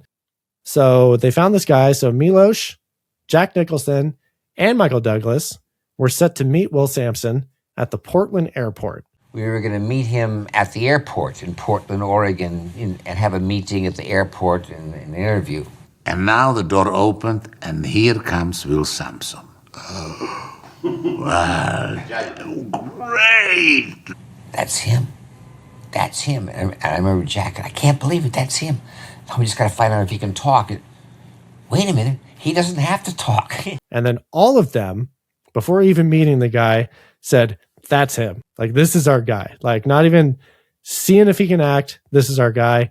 The best part was that he didn't have a lot of lines. No. So he didn't need to act. He was great, though. He was great. And he had a little bit of an acting career. But first and foremost, in his mind, out loud, he's a painter at heart. Apparently, he's a badass painter. He's got some of his work displayed at the Smithsonian. No. That's how good he is. No shit. I didn't know that. Yeah, a lot of Native American art. And he's our main mountainous man figure in One Flew Over the Cuckoo's Nest. I love when big, intimidating guys are just soft artists. It's a little cliche, but it's cool to know. Like, hey, yeah, this guy could have gone out there and, I don't know, fought or boxed or been like a big old dickhead, but instead he like stayed true to his heart and his passions, and that's amazing. He's in the Smithsonian. That's so cool. That was so cool to find out. That was like a what? That's like when you find out like Christian McCaffrey is playing piano with fucking Zach Bryan on stage. You're like, wait, how can you be really good at your main job and also be good enough to play on stage in front of a live audience. It's not fair. Well, it's also like, oh, he's it's not like he's an artist and he has his stuff on display in a few like art studios in Portland. You're like the Smithsonian. Like that's the big one, dude. That's big time, brother. That's incredibly impressive. Yeah, so for the small budget and the low chances of how to get this movie off the ground, it got off the ground and it made a splash. So I always think that's super interesting of all these certain circumstances falling in line. The stars are aligned, and we got the best picture for the 48th Annual Academy Awards, and we're talking about it. So, Nick, I think we need to just jump into a log line, get into plot talk, and break down this bad boy. Let's absolutely do it. Please do me the honors and read the log line for One Flew Over the Cuckoo's Nest. A rebellious convict is sent to a psychiatric hospital for evaluation in 1963 Oregon and encourages his docile companions to take more control of their lives and defy the tyrannical head nurse. And we're going to fight that Tyrannosaurus Rex nurse in Plot Talk. Brandon and James, we are going to open up to our main man here, Jack Nicholson. This is Randall P. McMurphy, R.P. McMurphy, mostly referred to as McMurphy throughout the movie. And he's a bad man. We don't quite know why yet, but he is going to sort of fake insanity to avoid his prison labor sentence. And he is transferred to a state mental hospital in Oregon. And this beginning is nice and quick. I really like it. We don't quite know a lot about the character, but we can really pick up what's happening to him, where he's headed. We have small dialogue between him, some legal people. He's clearly not insane. He's clearly a bit of a con man. Everybody's sort of playing along with it because they're a little bit in the bureaucracy. They're kind of part of this big bureaucratic machine of the psychiatric hospital. And they're like, all right, we'll evaluate you. We'll send you to this hospital. And here's McMurphy. He's going to get right into the hospital and he's going to open up to a card game with some of the other patients. Yeah. And this is where we get our first look at a couple of our friends of the show. Actually, the first one I didn't even recognize. I got to shout out my wife, Emily, for saying, wait, go back. Was that Danny DeVito? And I said, no, that wasn't Danny DeVito. And it frickin' was. And I'm disappointed in my top tier facial recognition failing, Nick. Super young Danny DeVito, friend of the show. Speaking of Michael Douglas, he is from Romancing the Stone. Yep. Don't forget it. Will not. I showed my wife, I go, look at this, one of the characters in the show. And I showed her, his name is Martini in the movie. And I said, look at Martini. And she goes, she's like, oh, he's cute. He's like a cute little short, kind of chubby cheeks. He has like a very innocent smile. His whole thing is he's kind of a crazy, but he kind of laughs at everything. He's very jolly. And I go, that's Danny DeVito. And I always expect stuff out of my wife. Like, oh my gosh, really? She just goes, I could see it. What do you mean you could see it? It is. It's not, come on, not an opinion. Get mind blowing, Elizabeth. It's a fact. I can see that. It's like, it's not something to see. It's a fact, Jack. So here we are. And with a lot of recognizable friends of the show who are very famous, it's crazy. They've been doing this for so long, 50 years ago, and they're still going. Do you want to shout out a couple of other friends we see here? Yeah, might as well. I see you have some notes here, so let's see if we got the same ones. Go ahead and lead it off. Who else have we seen before in movies we watched on the Just Play It podcast? Our next most recognizable guy here is a man named Tabor, and this is Christopher Lloyd. Yep. Obvious friend of the show. We have Doc from Back to the Future. I think that's the only thing we've seen him in, but I mean, obviously a very famous actor. What else have we seen Christopher Lloyd in? Wait. Buckaroo Banzai. Oh, Bucker, son of a bitch. You're absolutely right. Yeah, he was John Big Booty in Buckaroo Banzai. And don't call it a reunion, but we have another character in here who also is from Buckaroo Banzai, and that's going to be Vincent Schiavelli, who played John O'Connor in Buckaroo Banzai. He's the one with... did you have this one on your list? No, I didn't. Oh, you didn't? Okay. What character was he in this one? Fredrickson. Oh my God, those eyes. You can't miss those damn droopy eyes. And he plays John O'Connor in Buckaroo Banzai. Remember the shtick in that movie is that all the aliens were named John? Yes. So we had John O'Connor, Christopher Lloyd was John Big Booty. Carl Lumbly was John Parker. It was all the Lectroids, the red Lectroids, the black Lectroids. Yep. So what's so funny is One Flew Over the Cuckoo's Nest has 2 actors in it who are in The Adventures of Buckaroo Banzai, which is a completely opposite movie. That was fun to find out. Nick, what's another friend of the show we got here? James, I have Joseph Ehrlich, maybe Ehrlich, Joseph Ehrlich. In this movie, he plays Bancini, but we know him as Shim. This was wild. One of our bad Martians from Santa Claus Conquers. This was wild. The Martians. That I cannot tell you how much I was not expecting an actor from the movie Santa Claus Conquers the Martians to be shown in a movie that we've watched ever again, let alone an Oscar award-winning movie. Yeah, he was in the Best Picture. Yeah, Joseph Ehrlich was one of Voldar's goons. Oh my gosh, dude. When I saw that, I was clicking through IMDb. I was going through the rabbit hole, and one of Joseph Ehrlich's, I'm scrolling down, and I'm like, I usually don't scroll past people's IMDbs before like 1975, because that's a decent cutoff for movies we've seen. But I was like, no, I'll keep scrolling down. I see Santa Claus Conquers the Martian. I lose my shit over this that was information. That was so crazy to find out. Oh my gosh.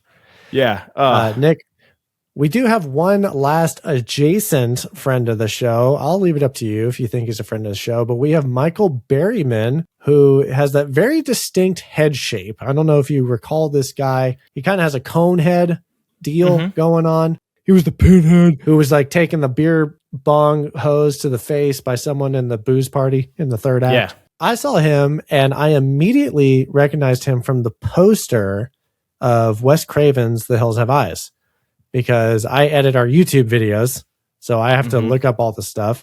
And on our A Nightmare on Elm Street podcast, I shouted out how Sam Raimi and Wes Craven gave Easter egg shout outs to each other in their respective movies.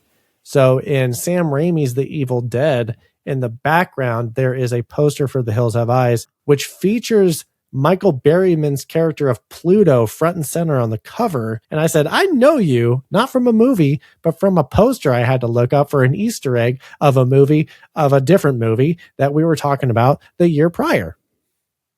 I'll count it. I'm calling him friend of the show. I absolutely count him. Michael Berryman, friend of the frickin' show, and now entrenched in friend of the show. Back to RP McMurphy. Nick, you said he was faking it. I was like, this guy doesn't seem like he's crazy.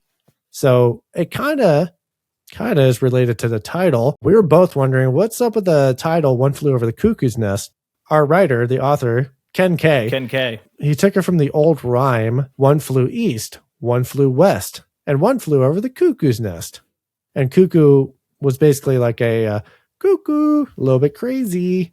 So what's interesting, Nick, is that cuckoo birds are obviously associated with people with mental disorders just because of superficial meaning. But the cool part is that they are actually parasitic birds that lay their eggs in other birds' nests to avoid raising their own kids.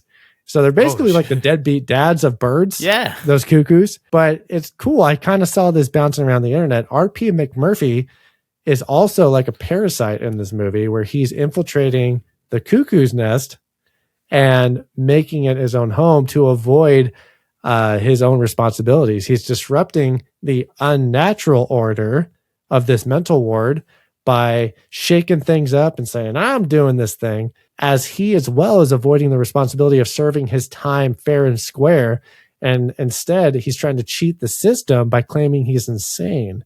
So I don't know if that was intentional, but very, very cool little Easter egg, speaking of egg, detail. That is really cool. And it makes a lot of sense because he's our main character, but he's by no means a hero. He's a con man. He's very selfish in his own desires, and it's going to lead to quite a few issues here. But our first issue, first issue with McMurphy, is we find out the reason that he's in here is for statutory grape of a 15-year-old, and he describes this in detail to the... Is this the main doctor? Dean Brooks. This is Dean Brooks, right? He describes it in detail to Dean Brooks. You caught that fish, 40 pounds. Actually, it was 32 pounds. Yeah, this is the real life doctor. Yes, as a real life doctor, he's talking about 15-year-old. Who could deny that? You get a look at that. He's like, when that red beaver's in front of your face, you just can't say no. Statutory rape, that's true, is it not, this time? Absolutely true. But, Doc, she was 15 years old, going on 35, Doc, and she told me she was 18, and she was very willing, you know what I mean? Mm-hmm. I practically had to take to sewing my pants shut. She might have been 15, but you get that little red beaver right up there in front of you. I don't think it's crazy at all, and I don't think you do either. I hear what you're saying. How dare this movie make this pedophile so damn likable? Why is he so cool? But I really like this decision by, I'll say the author, probably, because it's got to be in the book, to really put this up front. It's not like a revelation later in the story where you have to like now reconcile, oh, I like him, but now he's a really bad guy. Up front, they're saying, hey, this is a bad dude. Like, he's not a guy you'd want to be friends with, not a guy you want around your family.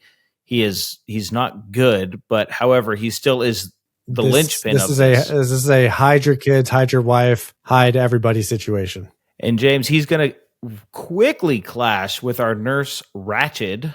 Not Ratchet. It's like Ratchet with a D at the end instead of the T. Bitch is hella ratchet. This is Louise Fletcher. She runs the ward. She's kind of quiet and calculated, but she's very dark. So she forces her patients to almost embarrass themselves in group therapy, talk about really embarrassing things, puts them on the spot. Very control-oriented, very much power-focused. I feel like they could have done a little better job showing this side of her early on, because originally I'm like, she's fine. She's a head nurse in a psych ward. Like, you're not going to be a 100% there or like super upstanding, but you're dealing with these people and you're running group therapy sessions. And James's first group therapy session is tense. Actually, all of the ones we see in this movie are very tense. And my first 3 words to describe this movie were raw and uncomfortable. And most of that centered around these group therapy sessions that get loud. They're shouting. They are these mental patients who are all going off on their own little breakdowns. One's crying, one's laughing, one's screaming. And something I want to bring up here, and I'm going to use a film term that you might appreciate. And I recognized this early on. We haven't done like wonder if I learned it in film school. You probably did. I learned it in a high school film class, so I know this was probably 101 for you. But something I noticed, I'm very proud of noticing, because I feel like I'm getting better at noticing these little things in movies. When I said the original score kind of surprised me, because there's a lot of silence in this movie, especially during the most tense moments. There's no background score. There's no build up with the music. Most of the sound in this film is diegetic, even with, that's the term I was going for. So hot right Super now. diegetic. So even the movie playing in the ward is playing from a record in an office, right? It's not a soundtrack. It's stuff that's really in the movie. I think the only non-diegetic that I really clocked was when they're on the boat later on. But this ward is very silent. It's very tense. It's unsettling. It's raw and uncomfortable. First off, super jealous you had a film class in high school. What the hell is my high school doing? Guess I should have went to a private high school. Papa Doc over here. Well, B Rabbit over here is very impressed that you dropped diegetic. Gosh, what a line. I think with the group therapy sessions, Christopher Lloyd and Jack Nicholson and all those guys, they would do a lot of improv of a scene. And Milos is one of those directors that is going to let the camera roll and just let actors kind of cook. Like I said, my 3 words, this was a film for actors. I think this is an exact type of movie where actors can shine. Jack Nicholson is putting on an acting clinic in this movie. It's super impressive. Not surprised he took home the Academy Award for Best Actor. It really just like lets the actors shine in these situations, because it really is all about how people navigate uncomfortable situations, challenges, oppression, and desires and wants and consequences. With the group therapy sessions and the breakout sessions of breaking the rules and having fun, This movie's all about character moments and actor moments. And I think that's where the strong point of this movie was and where it shines. Absolutely. And our guy McMurphy here, Nicholson's character, we're going to have a few more patients that he's going to go ahead and meet. We have Billy Bibbit. This is Brad Dourif, who was nominated for supporting actor, and Chief Brobden. And this is our Native American Big Mountain that we were talking about, our Smithsonian painter.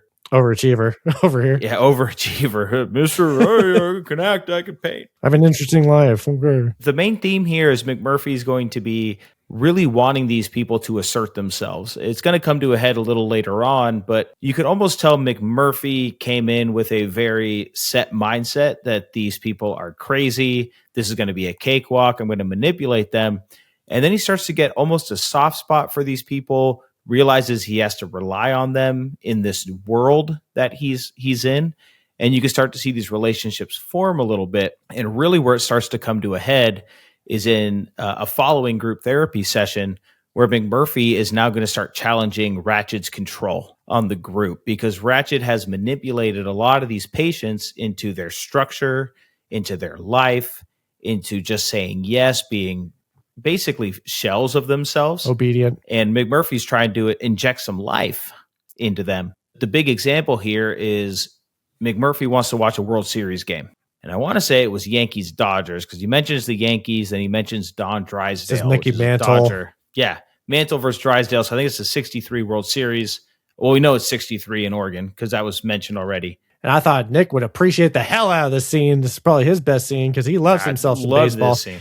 If Nick was RP McMurphy, he'd be like, I want to watch the World Series. I never missed a World Series in my life. I got to watch this right now. I gotta watch baseball. I got to watch baseball. What's the matter with you? You want to watch the World Series?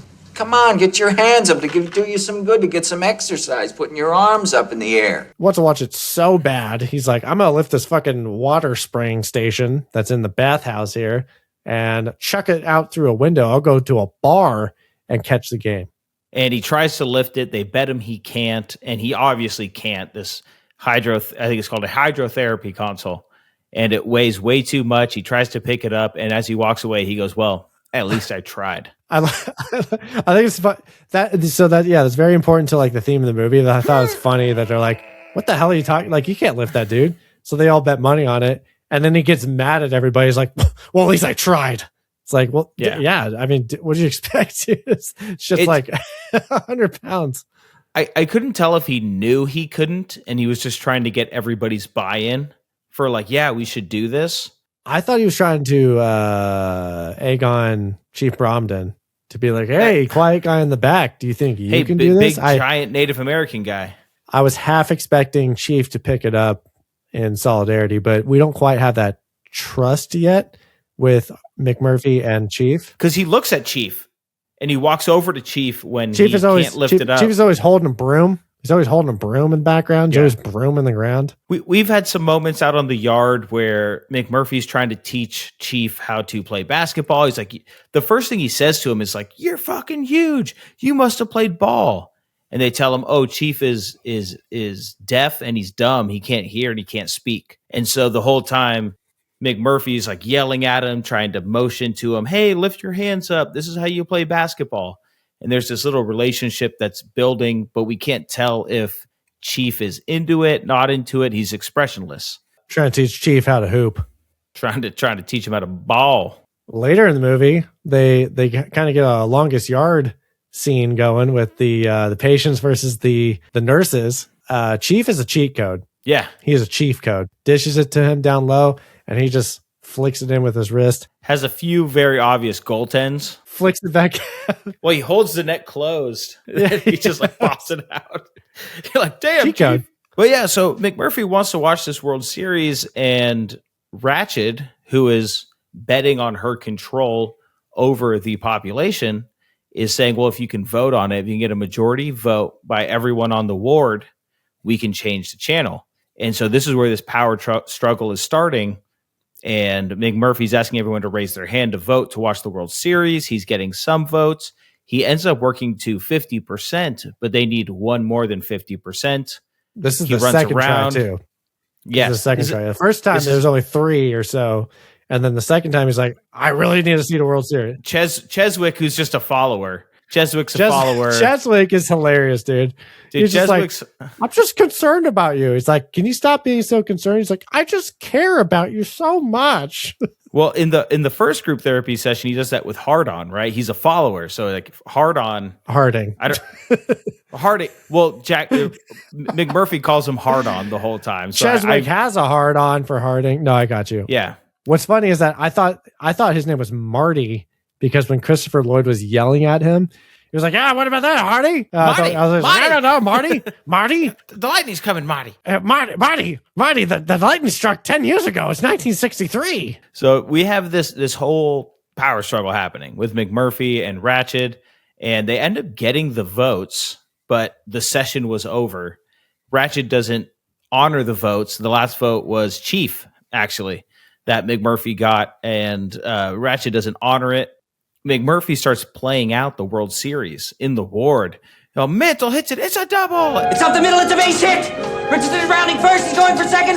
The ball's in the deep right center. Davison over in the corner. Cut the ball off. Here comes the throw. Richardson rounding first. He goes into second. He's tied. He's in there. He's saved. It's a double. He's in there, Martin. Look at Richardson. He's on second base. Kovacs is in big fucking trouble. Big trouble, baby. And he's commentating this. All of the inmates are getting into it. And for the first time, we see Nurse Ratched going, "Stop it." And she actually yells for the first time into the intercom. And up till then, she's been very cold and calculated. And so we're like, oh, there is a full push-pull. Seeing some cracks develop in the authoritarian rule of Ratched. Absolutely. Well, McMurphy's not going to help that because he is going to escape with the help of Chief. He's going to hijack the bus that some of these patients get on. And there are key characters. It's Harding. It's Cheswick. It's Martini. It's Tabor. It's our crew. And he's going to take them on a fishing trip. He's going to go on a boat. He's going to tell the guy on the dock, we chartered this. Don't worry about it. We're all doctors at this insane asylum. They're going to take it out and they're going to go fishing. And there's this whole rare taste of freedom. He also picks up a girl named Candy to come on this field trip on the fishing boat. I think he's just trying to bang her in the captain's quarters while all the patients are just sailing and fishing and doing their thing. So, Nick, this is the point in the movie where I said this kind of reminds me of The Ringer. Yeah. This reminds me of Johnny Knoxville's The Ringer because Johnny Knoxville infiltrates the Special Olympics and makes friends with all these special needs people. This is kind of like when, in the part of the movie in The Ringer, when they go out and sneak away and like sneak off campus or whatever, they come back and they get in trouble with Katherine Heigl. I was going to be like, okay, when they got back to the dock with the stolen boat and all the cops are there and like the doctors, and they're going to be like, shaking their heads like these guys just did something wrong. It reminded me of the scene of, what were you guys doing? Oh, we just went out and got ice cream. That's all. When the fuck did we get ice cream? I was like, this is The Ringer. This is The Ringer. Yeah, it was great. It was fun. You got to see more personalities out of our patients. Poor Billy. Billy liked Candy. He was trying to flirt with her, and then McMurphy took her under the deck and was about to try to smash, give her the business. And we thought maybe things were going to get a little weird. I think Harding gets a fish on the line, and then everyone's excited. They pull back into harbor. They're holding up their fish. Everyone's pumped. Like you said, the doctors are there. The cops are there. And this is the first time we're like, besides the courtyard where we're hooping, this is the first time it's like we have a sense of freedom for all these characters. Yeah, and this is where the non-diegetic sound came in. This was like when there was actually a bit of background music going on, and it's fun, and it's freeing, and it feels like a movie and doesn't feel raw and uncomfortable, like you're saying. Yeah, these guys are out of their prison, right? There's the world's open to them. When they get back, though, this is when all the doctors get together and say, hey, this McMurphy guy, he's dangerous. He's not crazy. We can't keep him here. And this is where we get the first real, in my opinion, evil rumblings of Nurse Ratched, where she says, no. Evil bad motives. Yeah, she says, no, he's crazy. He should stay here. Clearly, she wants knows. to keep him at the ward. Clearly, she knows he's not crazy, but she's going to want to torture him. Randall also learns that he's one of the few that's committed to the ward. A lot of them are here voluntarily. You guys do nothing but complain about how you can't stand it in this place here, and then you haven't got the guts just to walk out. He says, hey, I'm going to be out of here in 68 days. And they say, you don't understand how it works here. We release you when we're ready, when we think you're rehabilitated. There's no sentence here. There's no set amount of days. This is where he freaks out. We get the next therapy session where, like you said, James, he learns that a lot of his friend Cheswick, Billy, Harding, Martini, they're all voluntarily committed. They can leave anytime they want. And this is McMurphy freaks out and says, what are you doing here? I think it's a really great monologue by him. It's short, but he says, you're not crazy. You're not crazier than any other asshole out there on the street. You should be out there. You should be living your lives.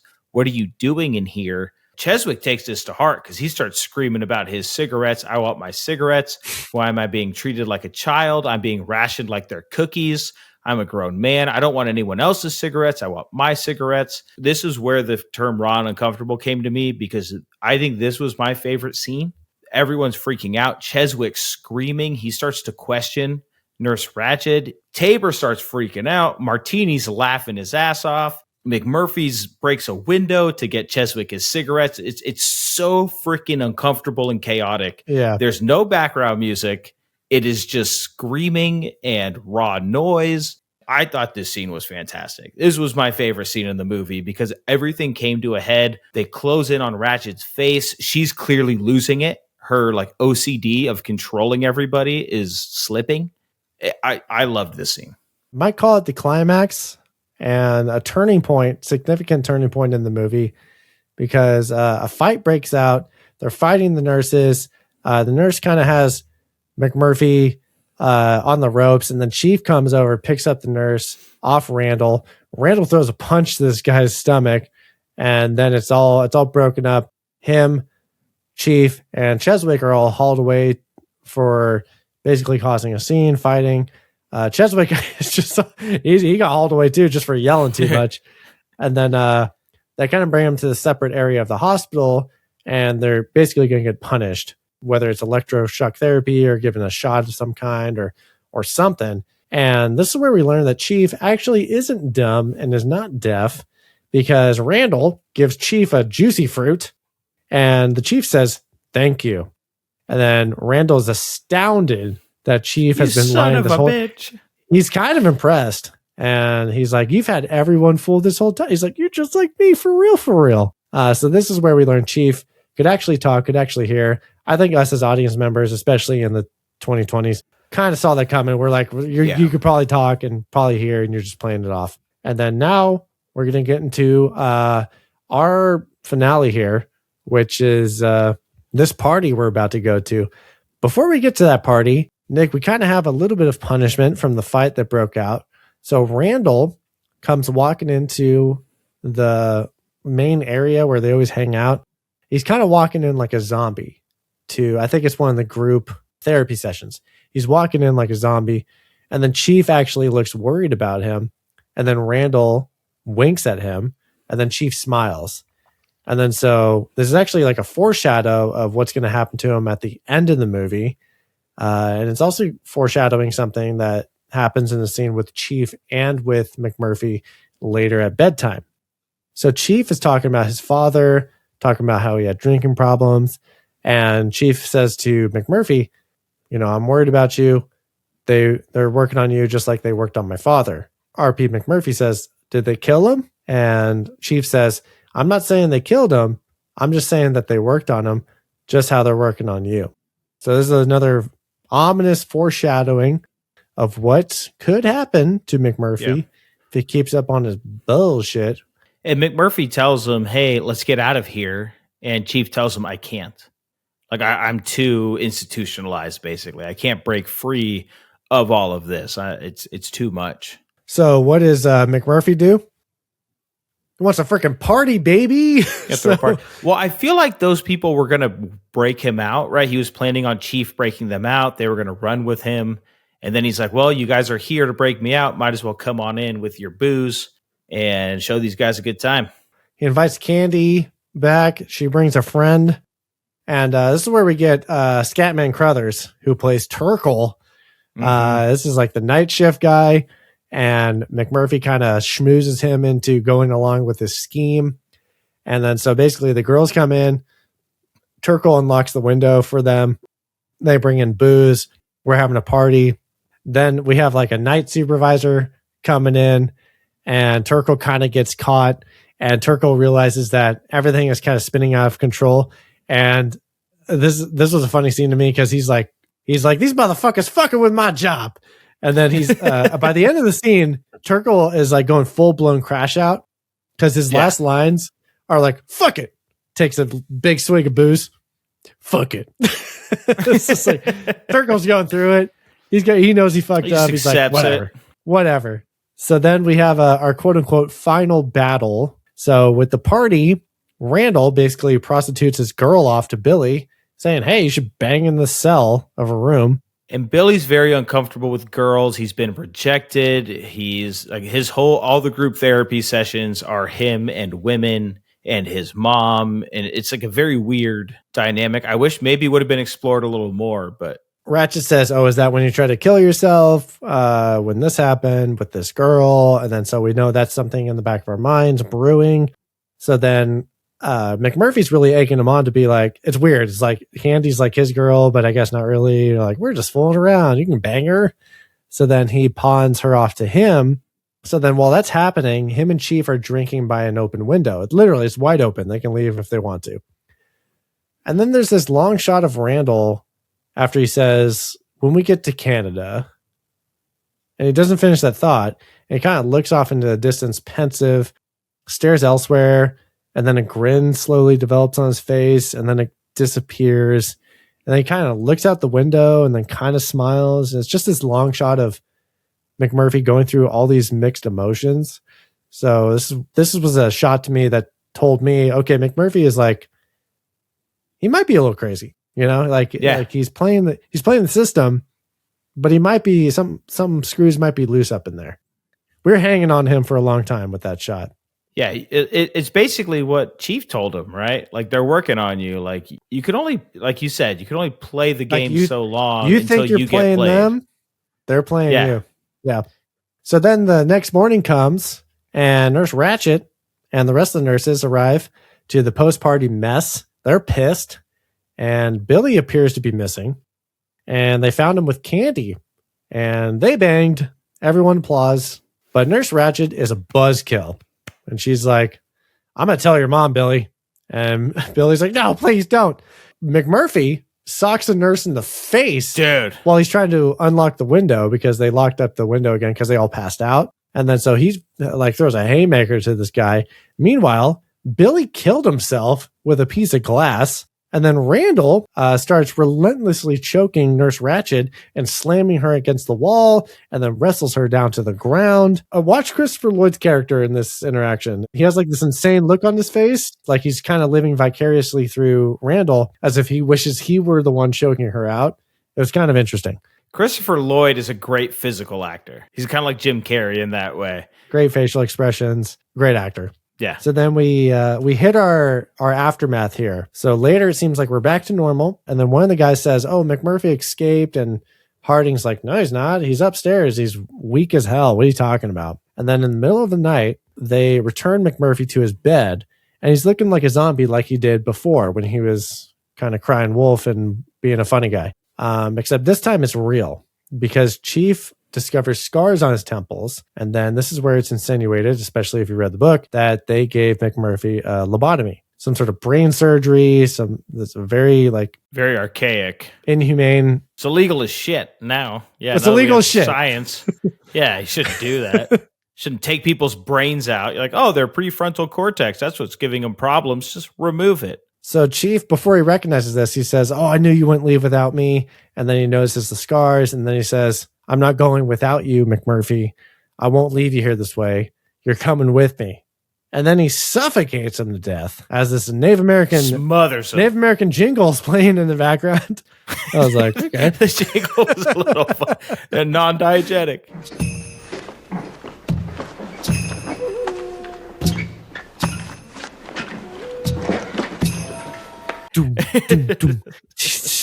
Yeah. So then Chief is like, you know what? I'm going to go rip that fucking sink thing out of floor. Hydrotherapy console. It's like, that's the thing McMurphy was trying to pick up for the World Series vote. I'm going to chuck it out the window, just how RP McMurphy said he was going to do. This thing breaks through glass, metal bars, like bends the bars, like Chief is a superhero. He escapes out the window and starts running off into the distance into what I assume is Canada. And then we hit credits. Finn. And that is One Flew Over the Cuckoo's Nest, directed by Milos Forman. And Nick, when we hit the credits, we got to mention the funniest names in the credits. And boy, do I have a nice little haiku of a number for you. Because the funniest names in the credits I found were Ken Kenny, Tom Thomas, and you guessed it, Scatman Crothers. Scatman Crothers. I gotta say, Scatman Crothers, while not a friend of the show, he did play the Scat Cat in the Aristocats. Oh, yeah. Everybody. Everybody. Champ. Everybody wants to be a cat. Hallelujah. Oh, it's great. A actual person I know, I saw this in the credits, Pat Jackson, who was a sound editor, was my college professor in film school for my thesis class. Emmy award-winning Pat Jackson, by the way. So she was the second semester professor for the short film that we made, Scotty. Yeah. So the fall semester was the script writing, and then winter break, you were supposed to shoot your footage.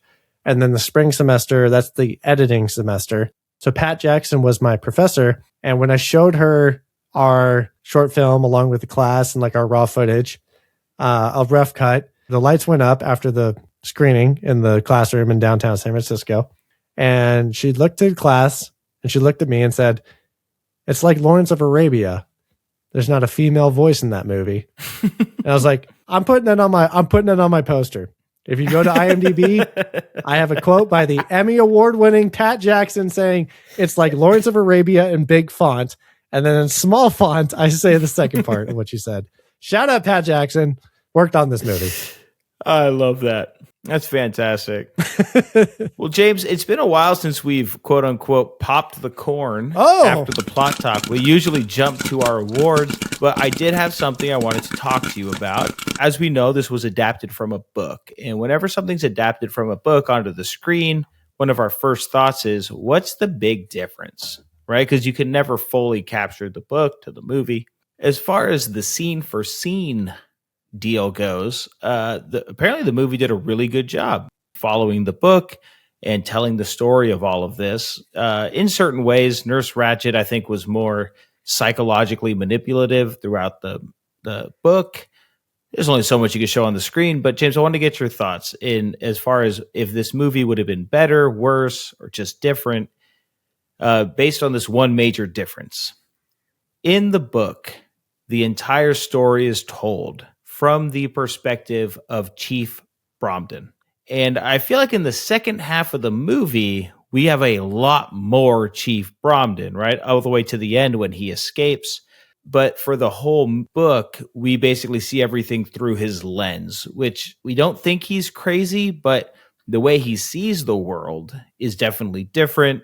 In his world, the whole asylum is foggy. He calls it the Combine, which is like a combine harvester, right? It's a farming machine. Everything is a machine. And McMurphy is this character who's changing his world, his nest, if you will, the cuckoo's nest. Parasite. So do you think this movie would have been better, just different? Do you think it would have worked if we would have been able to see this from Chief Bromden's view? Or do you think this was maybe something that the movie did well as far as making McMurphy the key point and telling the story from his, I guess you'd say, POV? Yeah, well, it's not directly through Chief's POV. It kind of is, because he's kind of like a silent narrator, if you will, because he's an observer who is watching all this unfold. He's also a guy who's kind of playing the system and knows more than people think he does. I think if it was told through that lens, it would be a completely different movie. We have like some sort of Memento thing going on.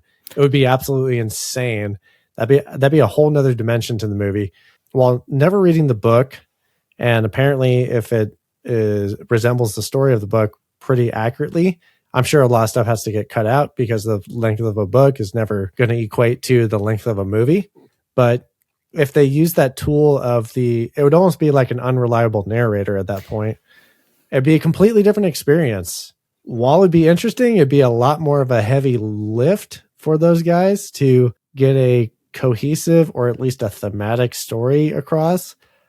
So I think the way it came out is perfectly fine for what it needed to do. Be very interested if they kept it with the POV of the original source material.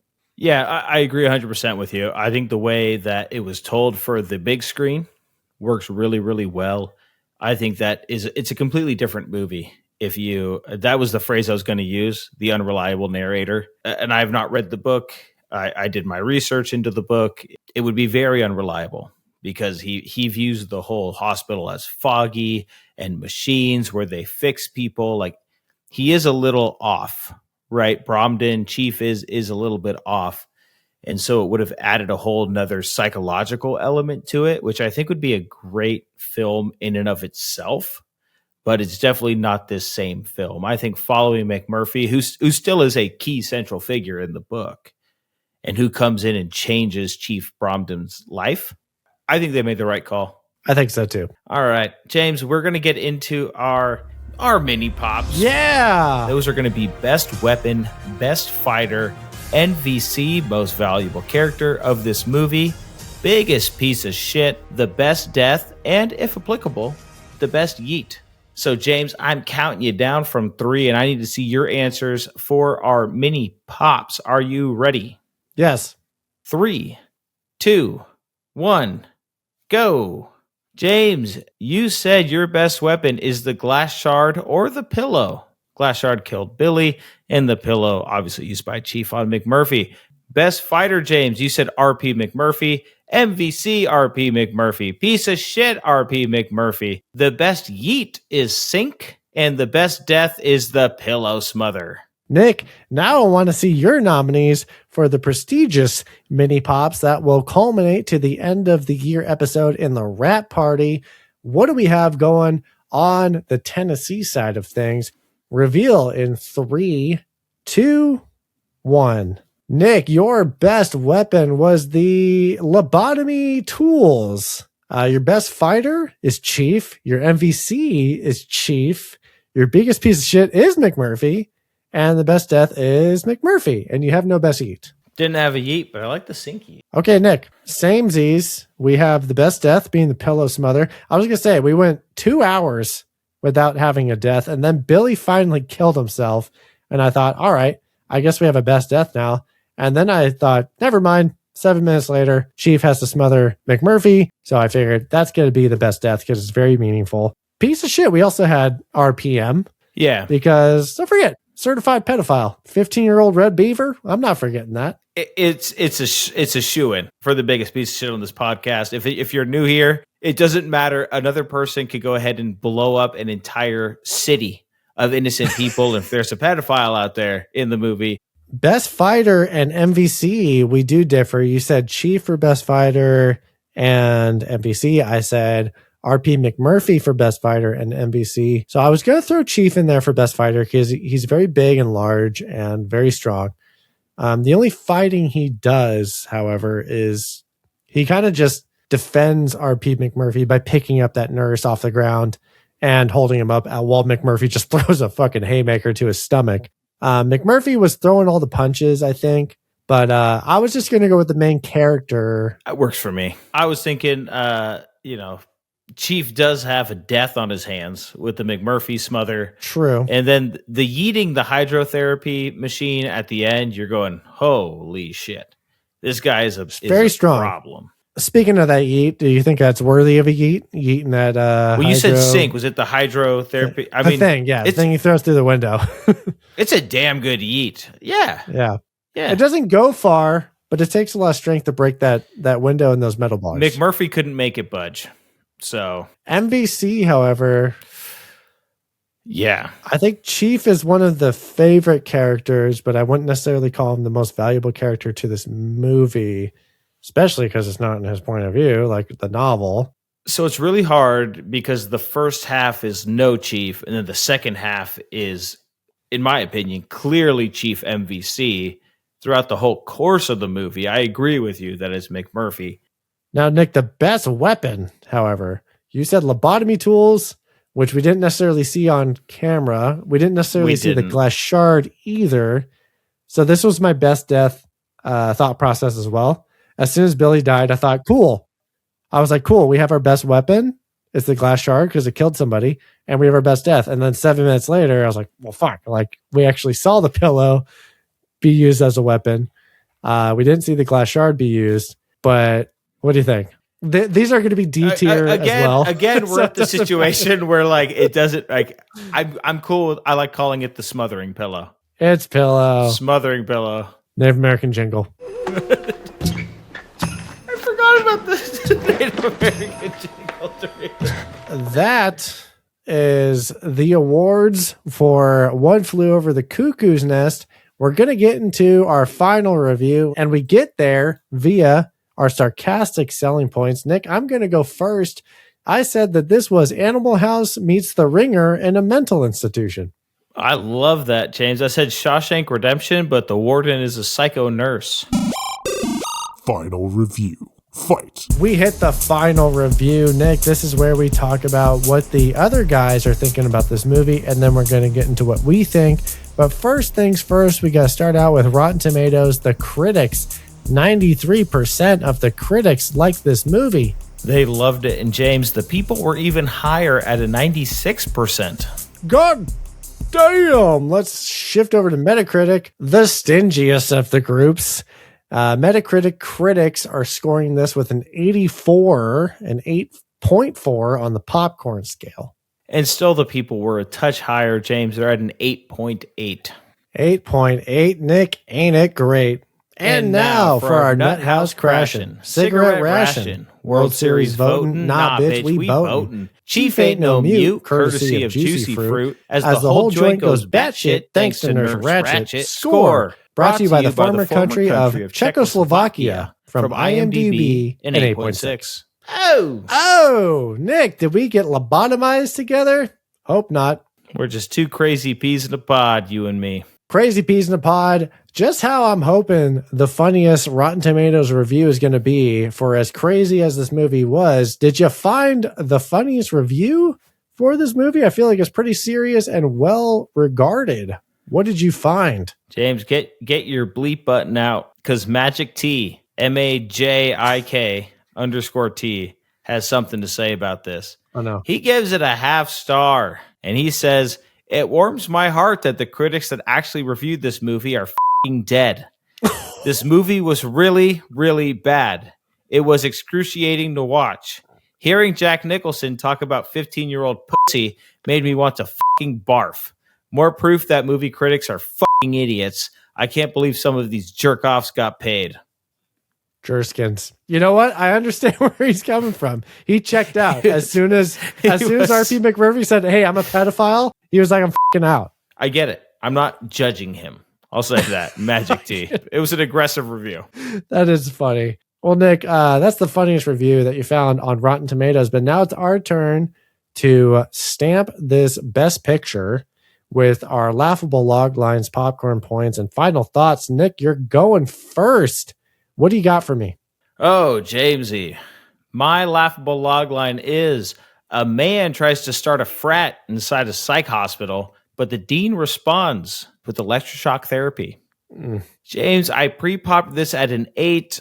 I think I'm going to go up from here. I think I'm going an 8.5. I really liked this movie. I thought it was acted extremely well, casted extremely well. I'm biased. So many friends of the show. I maintain my original 3 thoughts here, raw and uncomfortable. It was very uncomfortable. This is one of those movies I don't know if I'm going to watch again. I don't think there was a lot of Easter eggs that I missed or any twists or anything hidden in there. Like you said, it's very character driven. It's a portrayal of a story and these characters.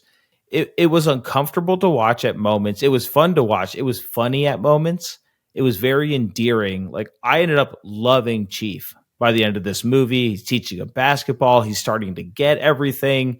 I found myself like cheering for him when he made the basket and like Tabor's going crazy and everyone's going crazy. Like in my heart, I'm going crazy. I'm going, yeah, Chief, like, hell yeah, fuck yeah, we're doing it, man. We're all getting together. And then there's the reminder at the end when Billy kills himself that this is all because of McMurphy. Like, he's a bad guy. Like, he came into this world and he really screwed things up. And it's a really interesting question of, is the system really bad? If you try to fight it, is it even worse? There's some really dark feelings at the end about, who was right, who was wrong. Should you try to escape? Should you try to fight? Should you walk away? Everybody who is a main character, like our best actor and our best actress, are both bad people fighting each other, with the consequences being laid upon the actual innocent people. Even though we like our main actor here, even though we like McMurphy. So it was very heavy. It was beautifully acted. The ambiance and the cinematography was great. Again, talking about the music choice, the sound choice of it is very tense. I think they pulled it off extremely well. It's an 8.5. We've seen some stinkers. This is a great movie. Like, don't make the fact that it's not a 9 make it sound like I'm not saying this is a wonderful movie. I'm very glad I watched it. I think it's a movie that every movie lover should definitely watch if you haven't. So 8.5 from me. Amazing, great. Love that I watched it. Probably won't watch it again. All right. I love that, Nick. You went up from your pre-pop score. And now let's see if I'm going to do the same. Nick, my laughable log line is: Randall the rapist infiltrates a psych ward to show these Cuckoo for Cocoa Puff clients how to really party with the help of booze, boats, baseball, and babes. That is until professional party pooper Nurse Ratched has anything to say about it. And Nick, I pre-popped it at an 8, and I'm going to stick right there. I'm going to stick this at an 8 because it's a very good Oscar movie. This is the baseline of what I think a Best Picture should be. I don't think it's phenomenal. I don't think it holds a candle to Schindler's List, which is our first year's Best Picture watch. We've actually are finally at the 500 mark of good Oscar movies that we've watched on this podcast, because Forgot to mention that earlier. We watched Schindler's List, which was fantastic and a super hard watch.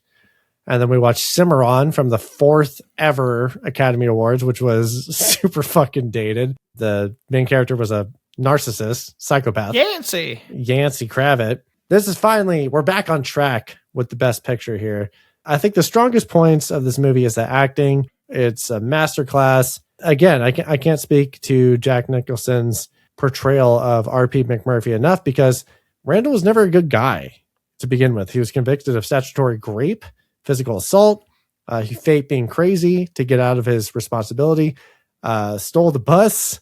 Brought chicks in. He got Billy killed. He choked out a nurse, and was a little racist to begin with Chief. We kind of let that slide underneath the rug there in the beginning, but he was a little bit kind of calling out some caricatures to Native Americans. The name Chief really just kind of... He really should have not been a likable character at all, but Jack Nicholson brought him to life so well. And his character, I felt bad when he got lobotomized, because he played so much that he paid.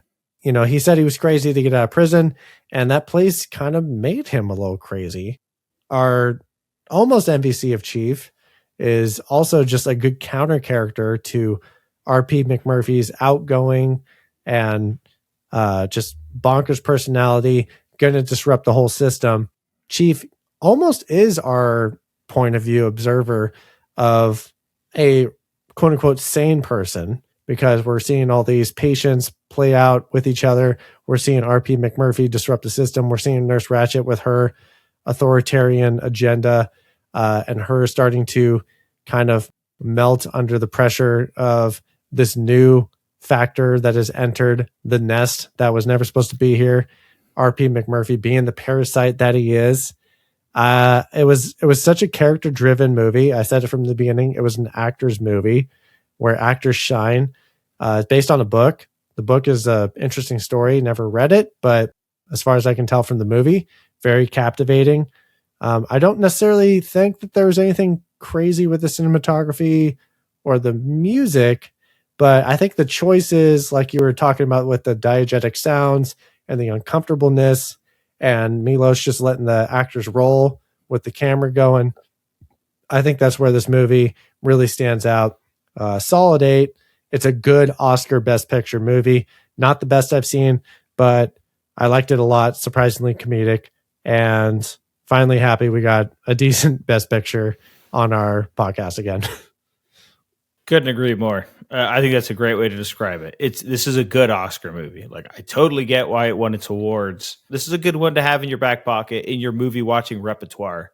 This is a good one to have. A fantastic one to have. And that is One Flew Over the Cuckoo's Nest from 1975 from the 48th Annual Academy Awards Best Picture. We want to thank you guys for watching. Thank you for listening. Don't forget to follow us. We're at Just Play It Podcast on Instagram and YouTube. We are at Just Play It Pod on X. And don't forget, we're live streaming the Oscars. So definitely tune in for that. See how right we were. See how wrong we were. We can't wait. It's going to be new territory for us. So excited. You're going to want to join us next time because we're going to be watching a movie about some bitch-ass child that journals, I guess. Yeah, I mean, we're definitely getting into the mind of a little bitch. A little bitch indeed. It's going to be the exact opposite of what we did on this episode. Thank you, everybody. We are heading gone. And remember, you never rub another man's rhubarb.